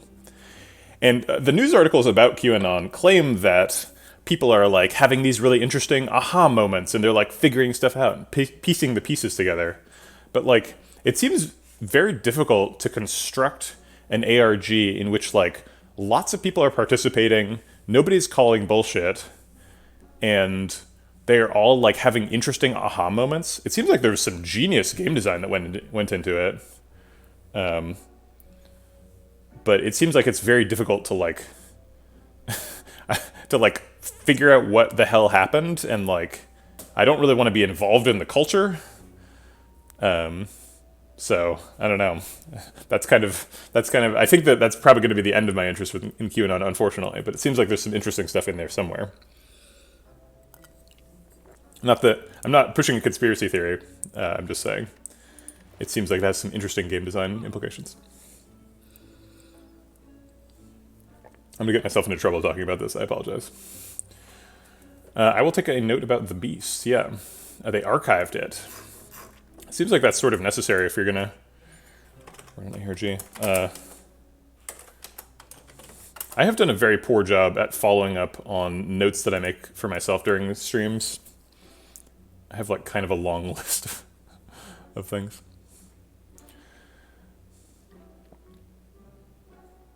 Yeah, exactly. It's the yeah. Well, so the like evil cult part of QAnon is like the parts that like are driving people away from their like friends and family and saying like if they're not willing to like do the research themselves, then they're the enemy, right?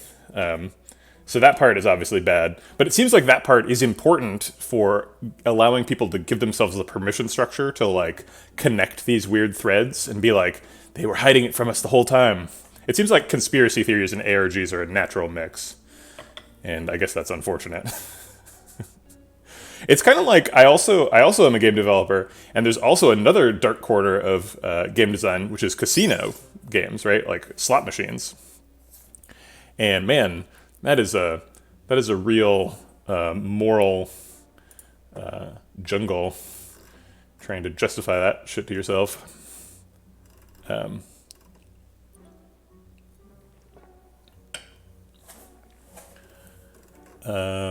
Yeah, I think the Cut Through Fate's time has gone.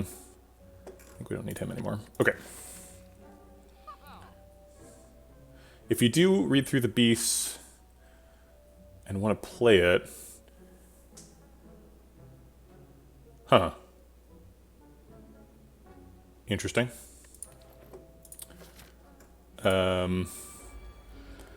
Transient. Okay. I think we start with Devotion. We probably want to play the whole hand, so...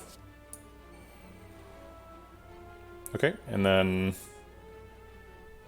We're going to have enough energy because Tantrum's going to give us some. Okay.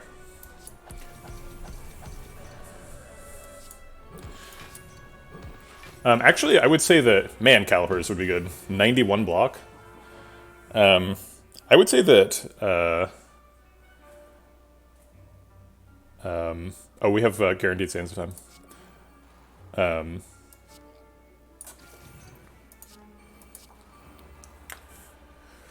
Whatchamacallit?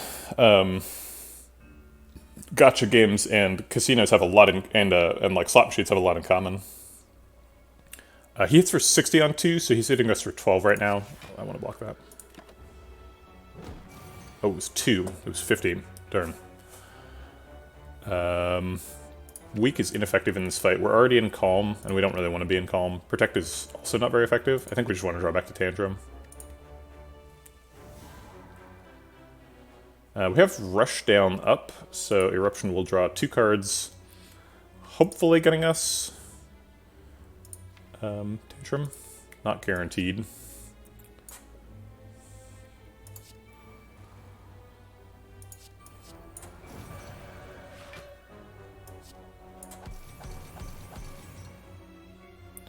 He's hitting for 60 this turn, so we've already stopped him from attacking. I'm going to not play the Lessons Lord, not because I anticipate learning a lesson in this fight, although I suppose we can. Actually, shit.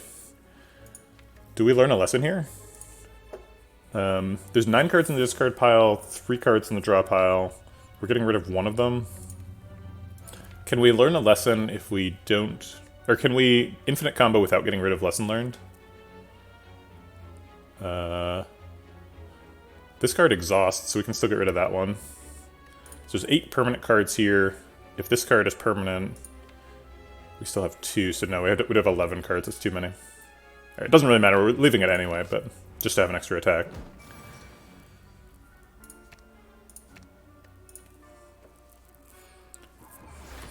Gacha/loot box schemes just replace the prospect of making money with buying power or rare cosmetics. Yeah, exactly. It's pretty much exactly the same thing. Alright, I think we want to draw cards with Rushdown to try and land Enlightenment on the expensive stuff.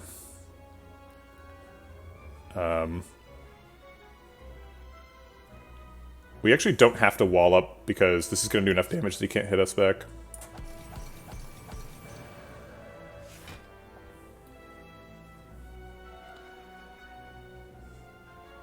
Darn.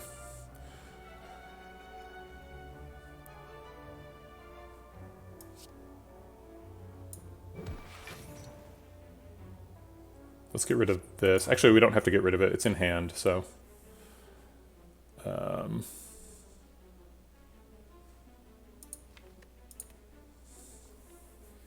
We've done 116, that's plenty. We have 5 cards retained, that's fine. Oops, we have 6 cards retained. Darn it, forgot about the protect. I'll keep a wallop. Wallop's good here.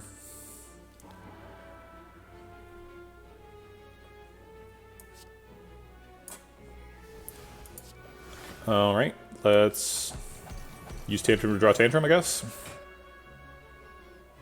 Enlightenment can hit Wallop, but we want Enlightenment to hit Vigilance specifically, if we want a combo.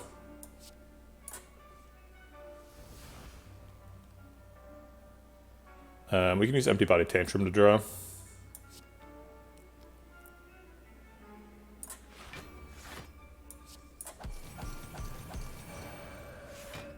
Okay, there's Enlightenment on Vigilance.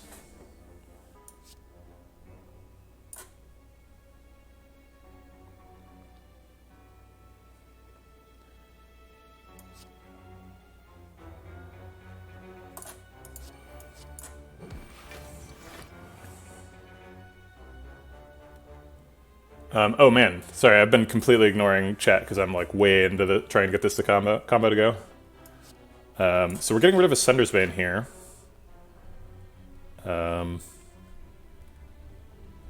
And if we can infinite combo next turn, we can lesson learned off Transient. I don't think I've ever eaten Transient on stream. I think this would be my first Transient eat, if that's going to happen. We have to put every card in hand, so it doesn't really matter what we scry.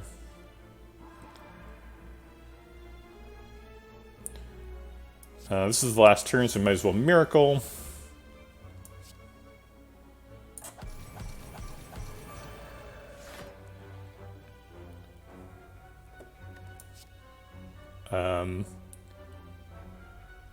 Vigilance, Eruption is kind of a thing. Insight draws 2, and then I think we run out. Yep, we can't enter Wrath again. Oh wait, we can. Empty Body Tantrum. I think this is unstable though. I think this ends when we draw Empty Body and Vigilance at the same time. So it's going to look like an infinite combo, but it's not going to be. We're not quite there. Oh wait, Empty Body Tantrum is also energy negative significantly.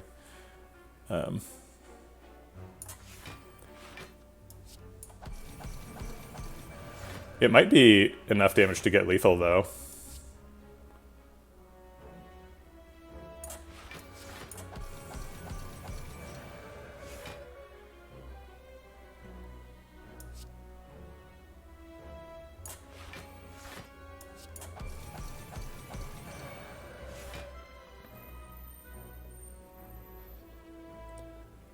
Okay, so we've got 2 energy left. Sands of Time is always going to happen. Oh, right, Nunchaku. Yeah, I don't think we have enough damage.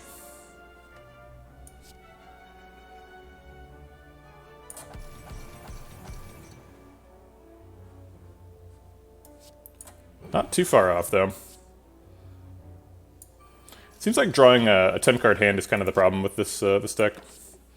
We haven't been able to do it. Getting close, though. Okay, let me catch up on chat. The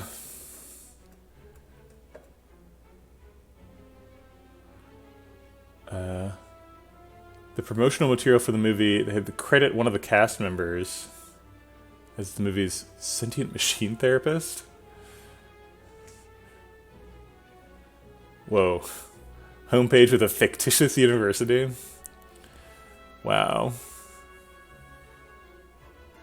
That's awesome.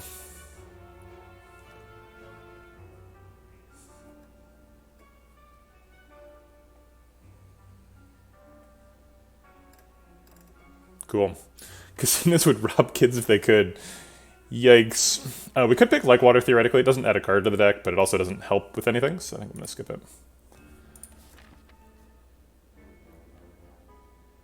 We went this way to get to this fire to rest.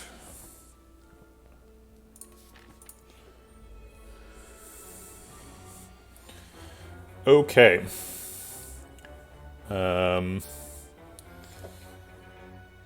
Let's Foresight first.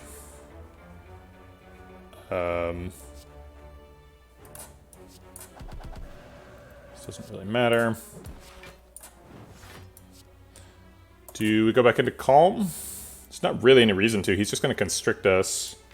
I kind of want to stay in Wrath, but that means we can't proc Rushdown. And I don't think we're getting lethal next turn. Maybe if we draw perfectly, we could draw like Sands of Time, Enlightenment, Lesson Learned, Tantrum, Fasting. Maybe gets lethal.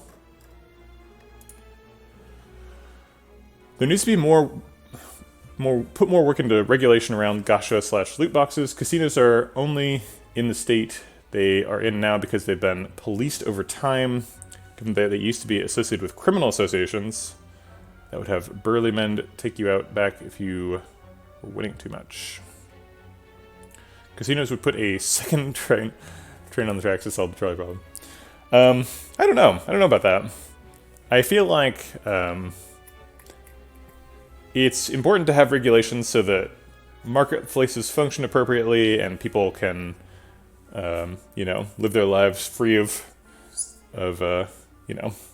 coercion and violence. But I don't think that, like, gachas and casinos aren't really those things. I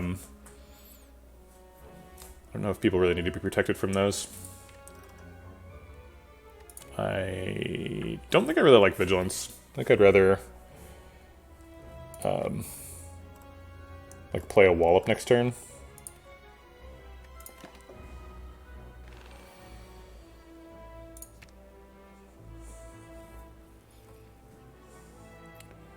Here's Mental Fortress to punish me for not vaulting, or for not vigilancing.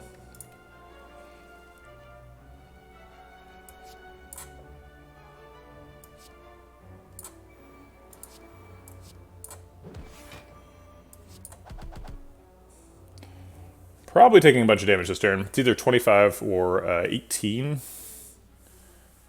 It's either, no, it's like 25 or 13 or something. So he could be hitting for up to 50. Maybe should have used the Ancient Pot to block the Constricted. It's pretty good in this fight. Kind of want to save it for the heart, but... yeah. Well, at least we rested.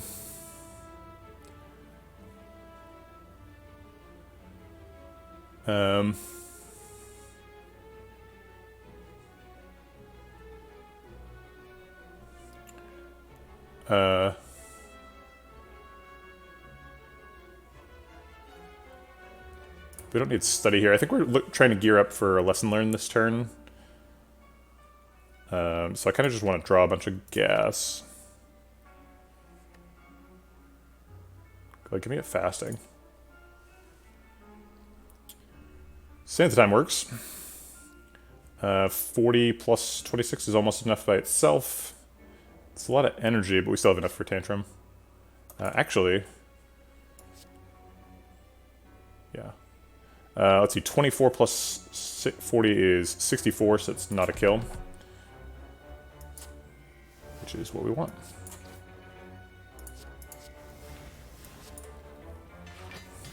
Wave the Hand's good upgrade. That's nice. Establishment does actually do something in the deck now, technically. We have a Protect and a Sands of Time. So we could theoretically pick Establishment. I am not going to.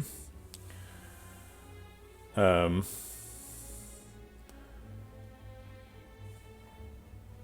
going to skip here. Alright, one last hallway fight. Last chance to learn a lesson here.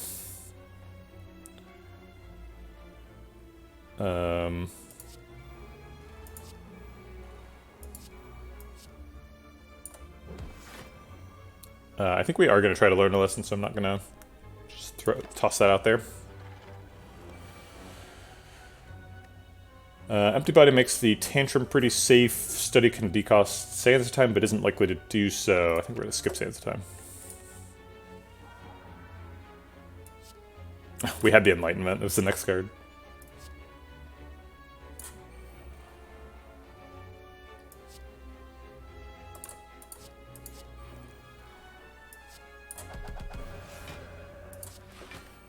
Okay. There's the Fasting and a Rushdown. Vigilance is a nice exit. I like it all. Let's see what Rushdown wants to hit.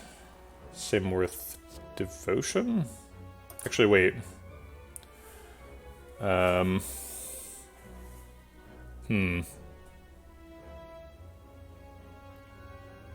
We have two Commenters, so we can Vigilance and Eruption. I kind of want to play Fasting before Eruption, but I guess it doesn't matter that much. I can play it after. Oh, okay, great.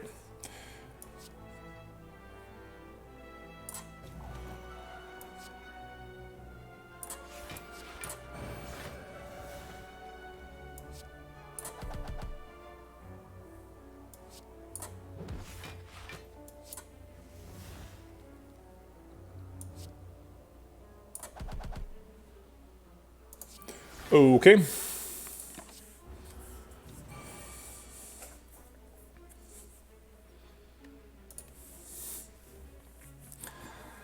Yeah, the point of the trolley problem isn't that math is hard, right? It's not like you're supposed to think, oh no, one person and four people, those people are just numbers, right?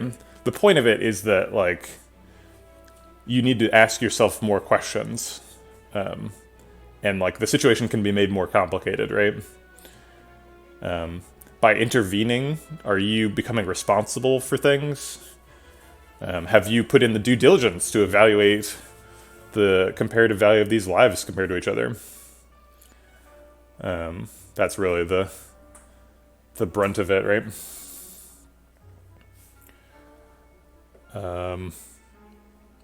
We've got an exit, so let's draw some cards. 3, 6, 9, 10. So if we want to play Insight, we have to Miracle first. Okay. Guess Wallop is the block here. Do we ever get lethal with Lesson Learned? I think no. Yeah, we're weak, so we don't have enough damage.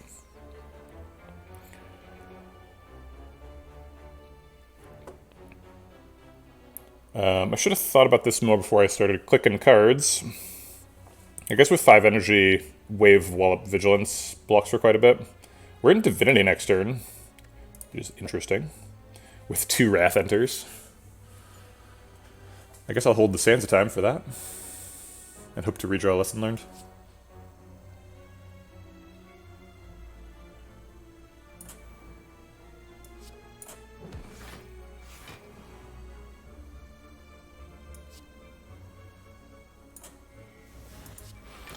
Okay.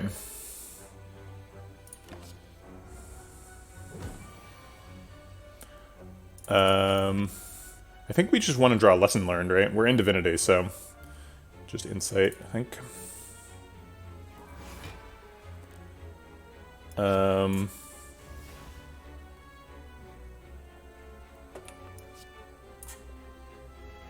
So this does 54, this does 60.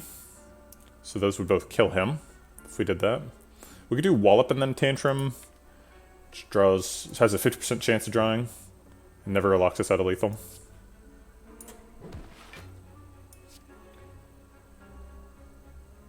Yeah, 60 is less than 67. Okay, great. Got the Rushdown Plus, it's a good one.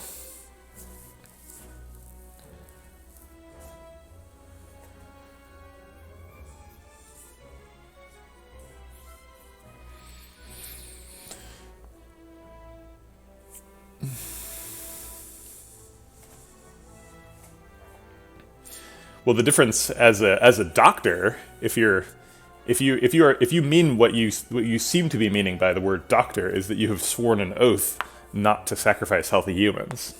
So that sort of forswears any involvement in this organs for rescue scheme.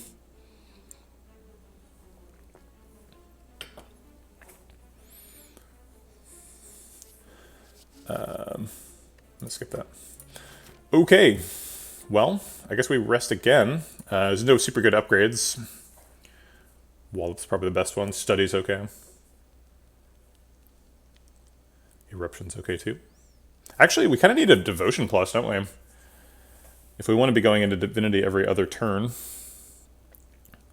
I think in practical terms, what usually is happening with this Devotion is we play one of them, and then on the next turn we play the other one. And then they put us in the following turn.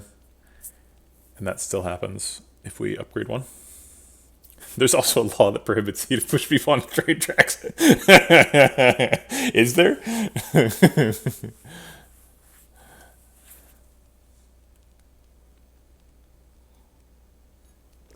One is active and one is reactive. Isn't that exactly the point of the trolley problem? Do you not engage, or do you engage to save the most people? I mean, I guess there's one of the many points of the trolley problem. I don't want to.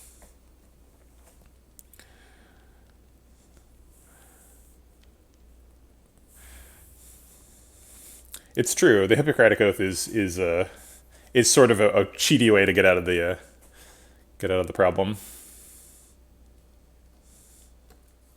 I fully cop to that. But it is still a way to get out of the problem. Which is what you should be looking for. If you're in a trolley situation in the real world, it's like, can I stop the train? That's the real question. Can I get out of this thing some other way? Let's be creative.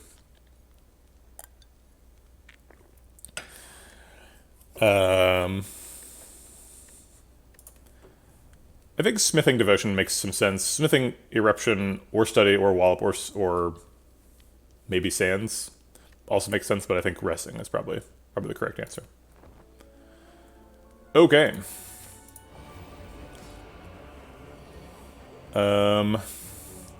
With Wave of the Hand, we can peel off all the artifact charges, but we can't actually apply any weak. So it's kind of pointless. Wallop Vigilance blocks out. If we Devotion, we are risking not being able to play that. It's a 50-50. Way of the Hand doesn't block. I'm just going to go for Wallop Vigilance.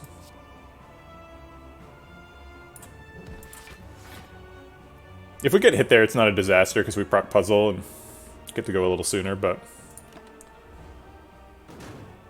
no reason to take extra damage.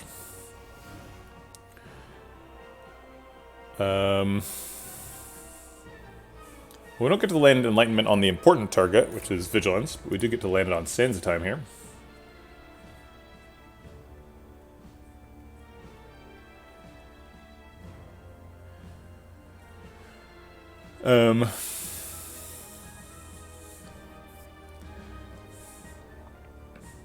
Might as well play it.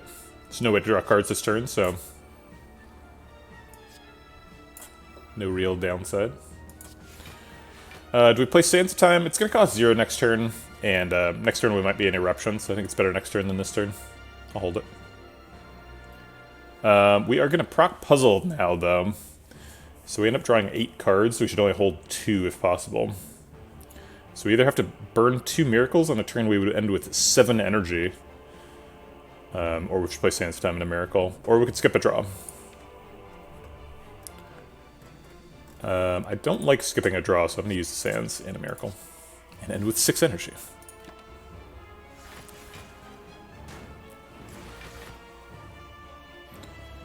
Okay. We have Rush down, so Tantrum is worth some cards, so is Eruption. Let's start by playing Powers. Okay, Tantrum is costing 0. So let's start with that.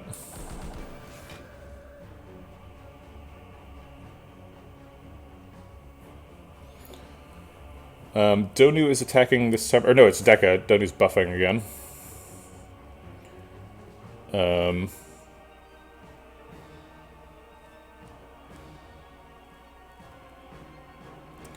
We have Tranquility. We could draw these 2 cards by Tranquility Eruption.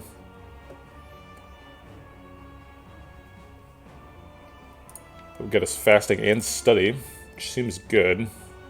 But it would leave us in Wrath, which seems bad.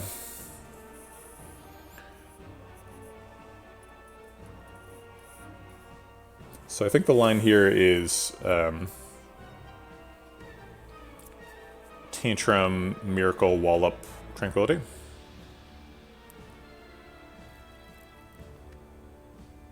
Actually, use the Explosive Pot to peel off this armor so that Tantrum hits plated. Actually, no, it doesn't matter because I'm taking all the plated off anyway with Tantrum Wallop.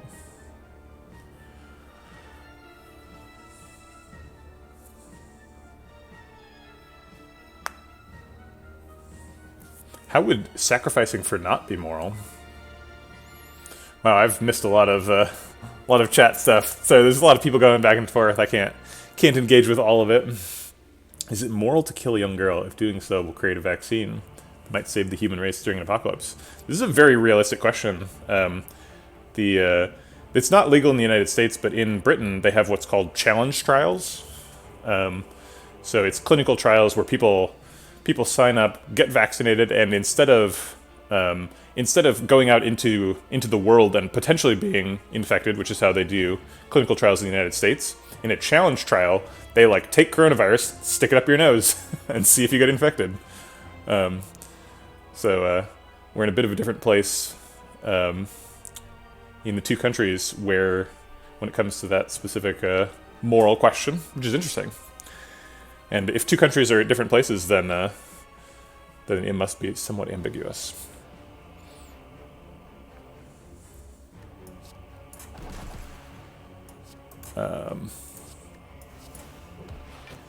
They're hitting for 30, which means we've already blocked out. We don't need to protect.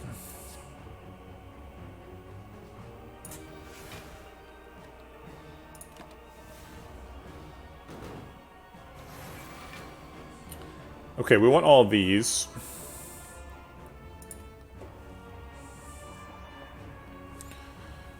Tantrum is drawing. Let's see what Fasting wants to hit. Lesson learned is not great. We're drawing 2 cards, only one of them is an out. Oh no, 2 of them are outs.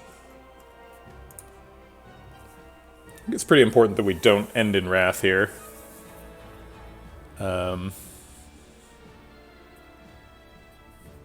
That's true. If we drew Enlightenment, it would be pretty incredible. So I guess I should count that as an out. So there's 3 outs. Wallop is also not bad. Actually, no, we can't play Wallop.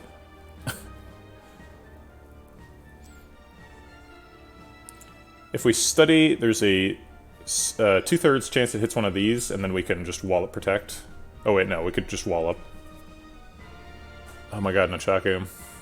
So we can play these both, get an energy back. But then we might get stuck in Wrath, right?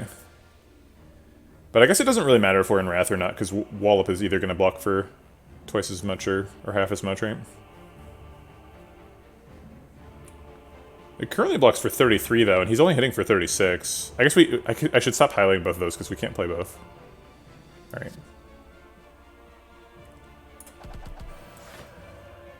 We did draw Vigilance. So Wallop, Miracle, Vigilance seems like the best option.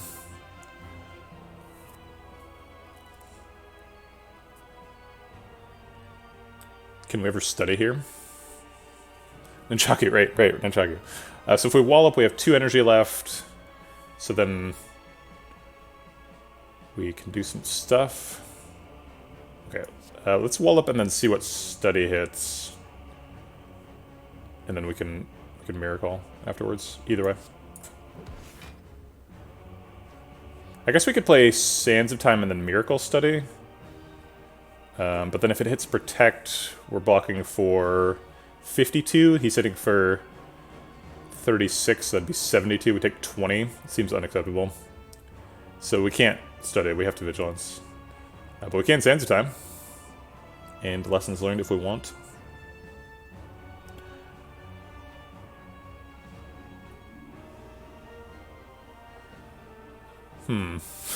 Why would God be a utilitarian? What is the point of the universe?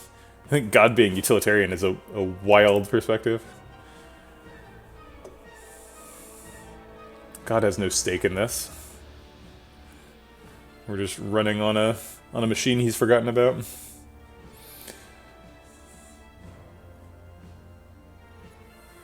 I guess we want to get rid of Lessons Learned if we're trying to infinite combo. Doesn't really seem like we're going to infinite combo. There's a bunch of dazes. So I guess I just care about killing Donu quickly.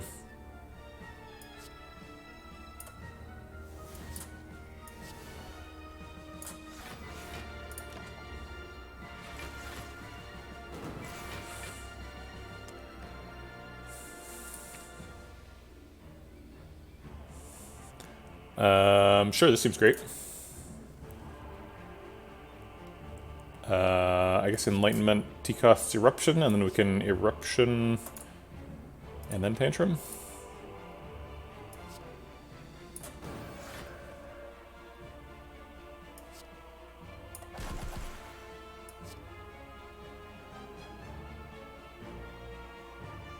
There's only blocks for 12. I think that's still enough, right?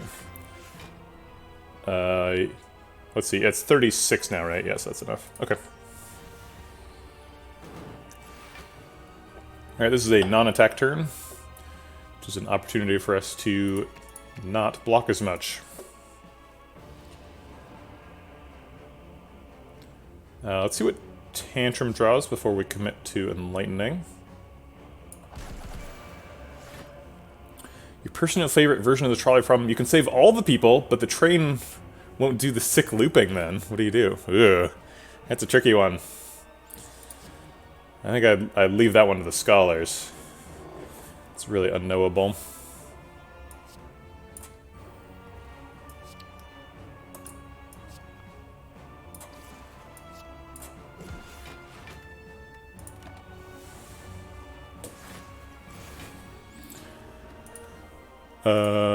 We need to be back into Calm. We're currently in Wrath, so Wallop is good, although Wallop has to get through 19 arm. We have to get through 19 arm before Wallop is actually useful. I'll keep Antibody just in case we need it. Oh, right. Divinity. Forgot that was a thing.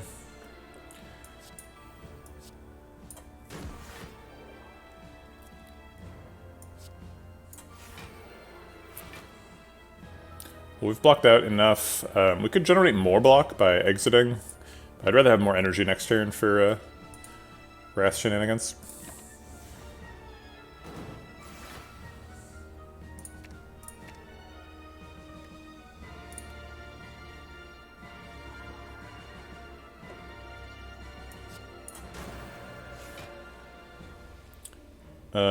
Enlightenment hits wall up. We still needed to hit Vigilance, which is irritating. And now we can't draw. Alright.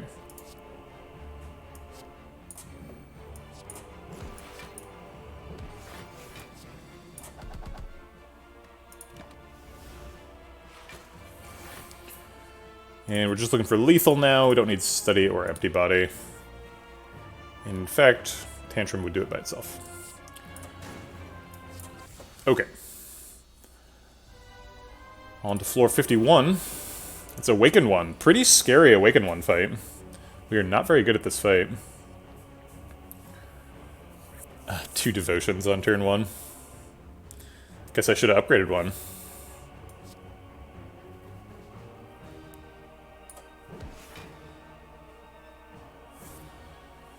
Do I play him?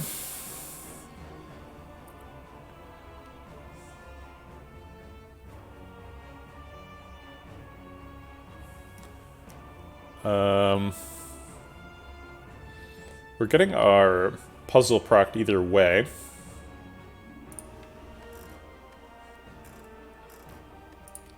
I like going into Divinity.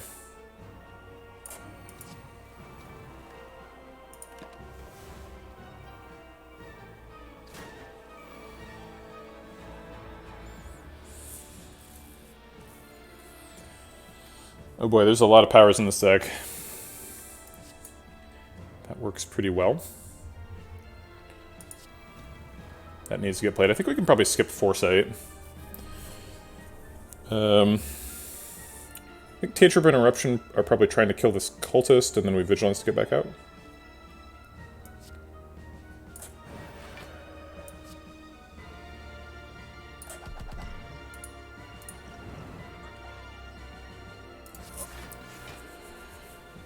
Do we play the Protect now, or do we wait? Cultist hitting for 6. Chosen hitting for up to... Is it 16 times 4? That is a lot.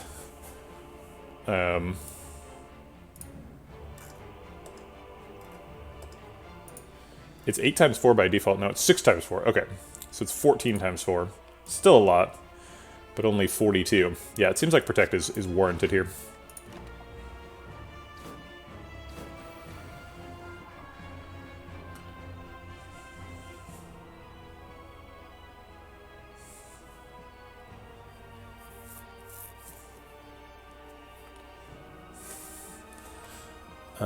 Empty Body Tranquility is some block. Probably want to skip Rushdown. And I think Sands of Time is going to be better when we're in Wrath. Or Divinity next turn.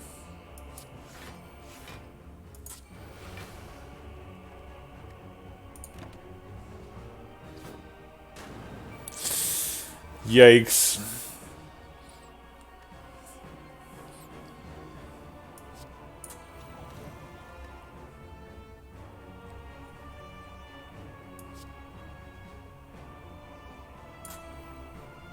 Can just lesson learn him right now.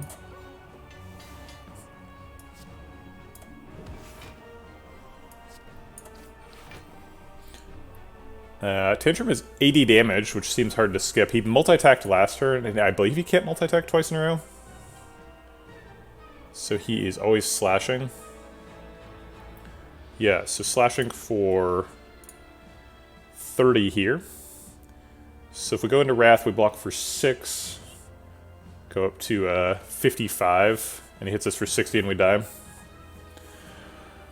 To answer your question about why I think God is utilitarian, it's because of my Christian faith, and I suppose an answer to the problem of evil. Yeah, but faith isn't really an answer to an ethical problem, right? You can't just have faith in yourself being right, you gotta think about it. As much as I don't want to skip 80 damage, there's a pretty decent chance we die if we tantrum, so I'm not going to do it. Maybe we should drink the Ancient Pot. I guess if we drink the Ancient Pot, we do technically survive. I probably should have Ancient Potted before the fasting this turn if I was going to do that.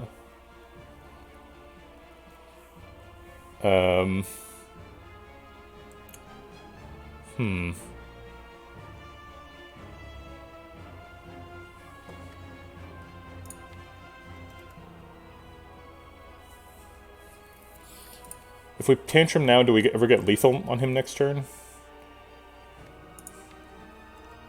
I think we do sometimes. I don't think we're ever winning this fight if we don't take 80 damage. Or do 80 damage. So I'm gonna do it. Heal out of lethal. Oh, we didn't take any damage.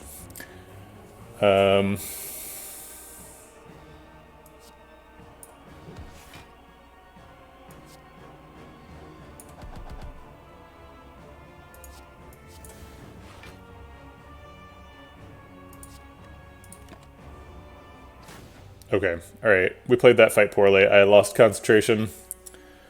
We never pulled off the infinite, despite the fact that we said we could do it.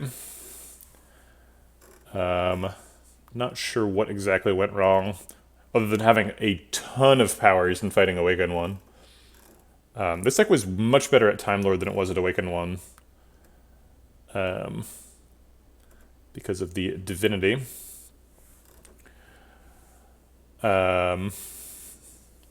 Gosh.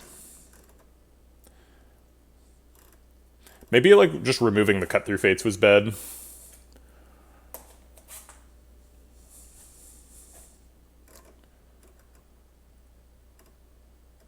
You did call the Awaken one, that's true.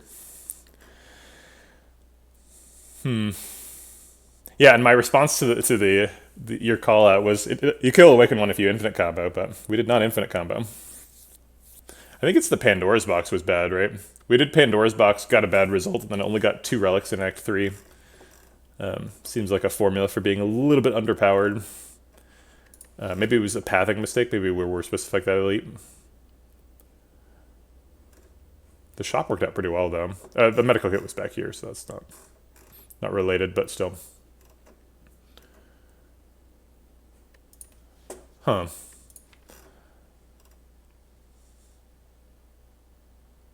I took a win and turned it into a loss. How did we do this? The deck was just really inconsistent. There were so many powers that we spent a lot of turns just like playing powers and staring at our opponents and getting punched in the face. But I'm not sure how to fix that. I guess we needed more card draw? I don't know. I removed the Talk to the Hands, which is one way of fixing that. Maybe I was supposed to remove Empty Body or Wave of the Hand first. Sands of Time wasn't good enough. Yeah, honestly, I think even going into the Awaken 1 fight, I think we could have just won that fight. I think we just played it wrong.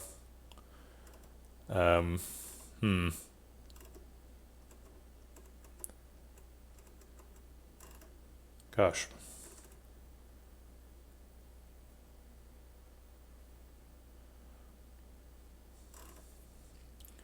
Lessons Learned did a lot of work. Got most of the cards upgraded. Yeah, we just didn't scale enough for Awaken 1, right? Maybe the only power we were supposed to play was Fasting. Then we should be ahead of him.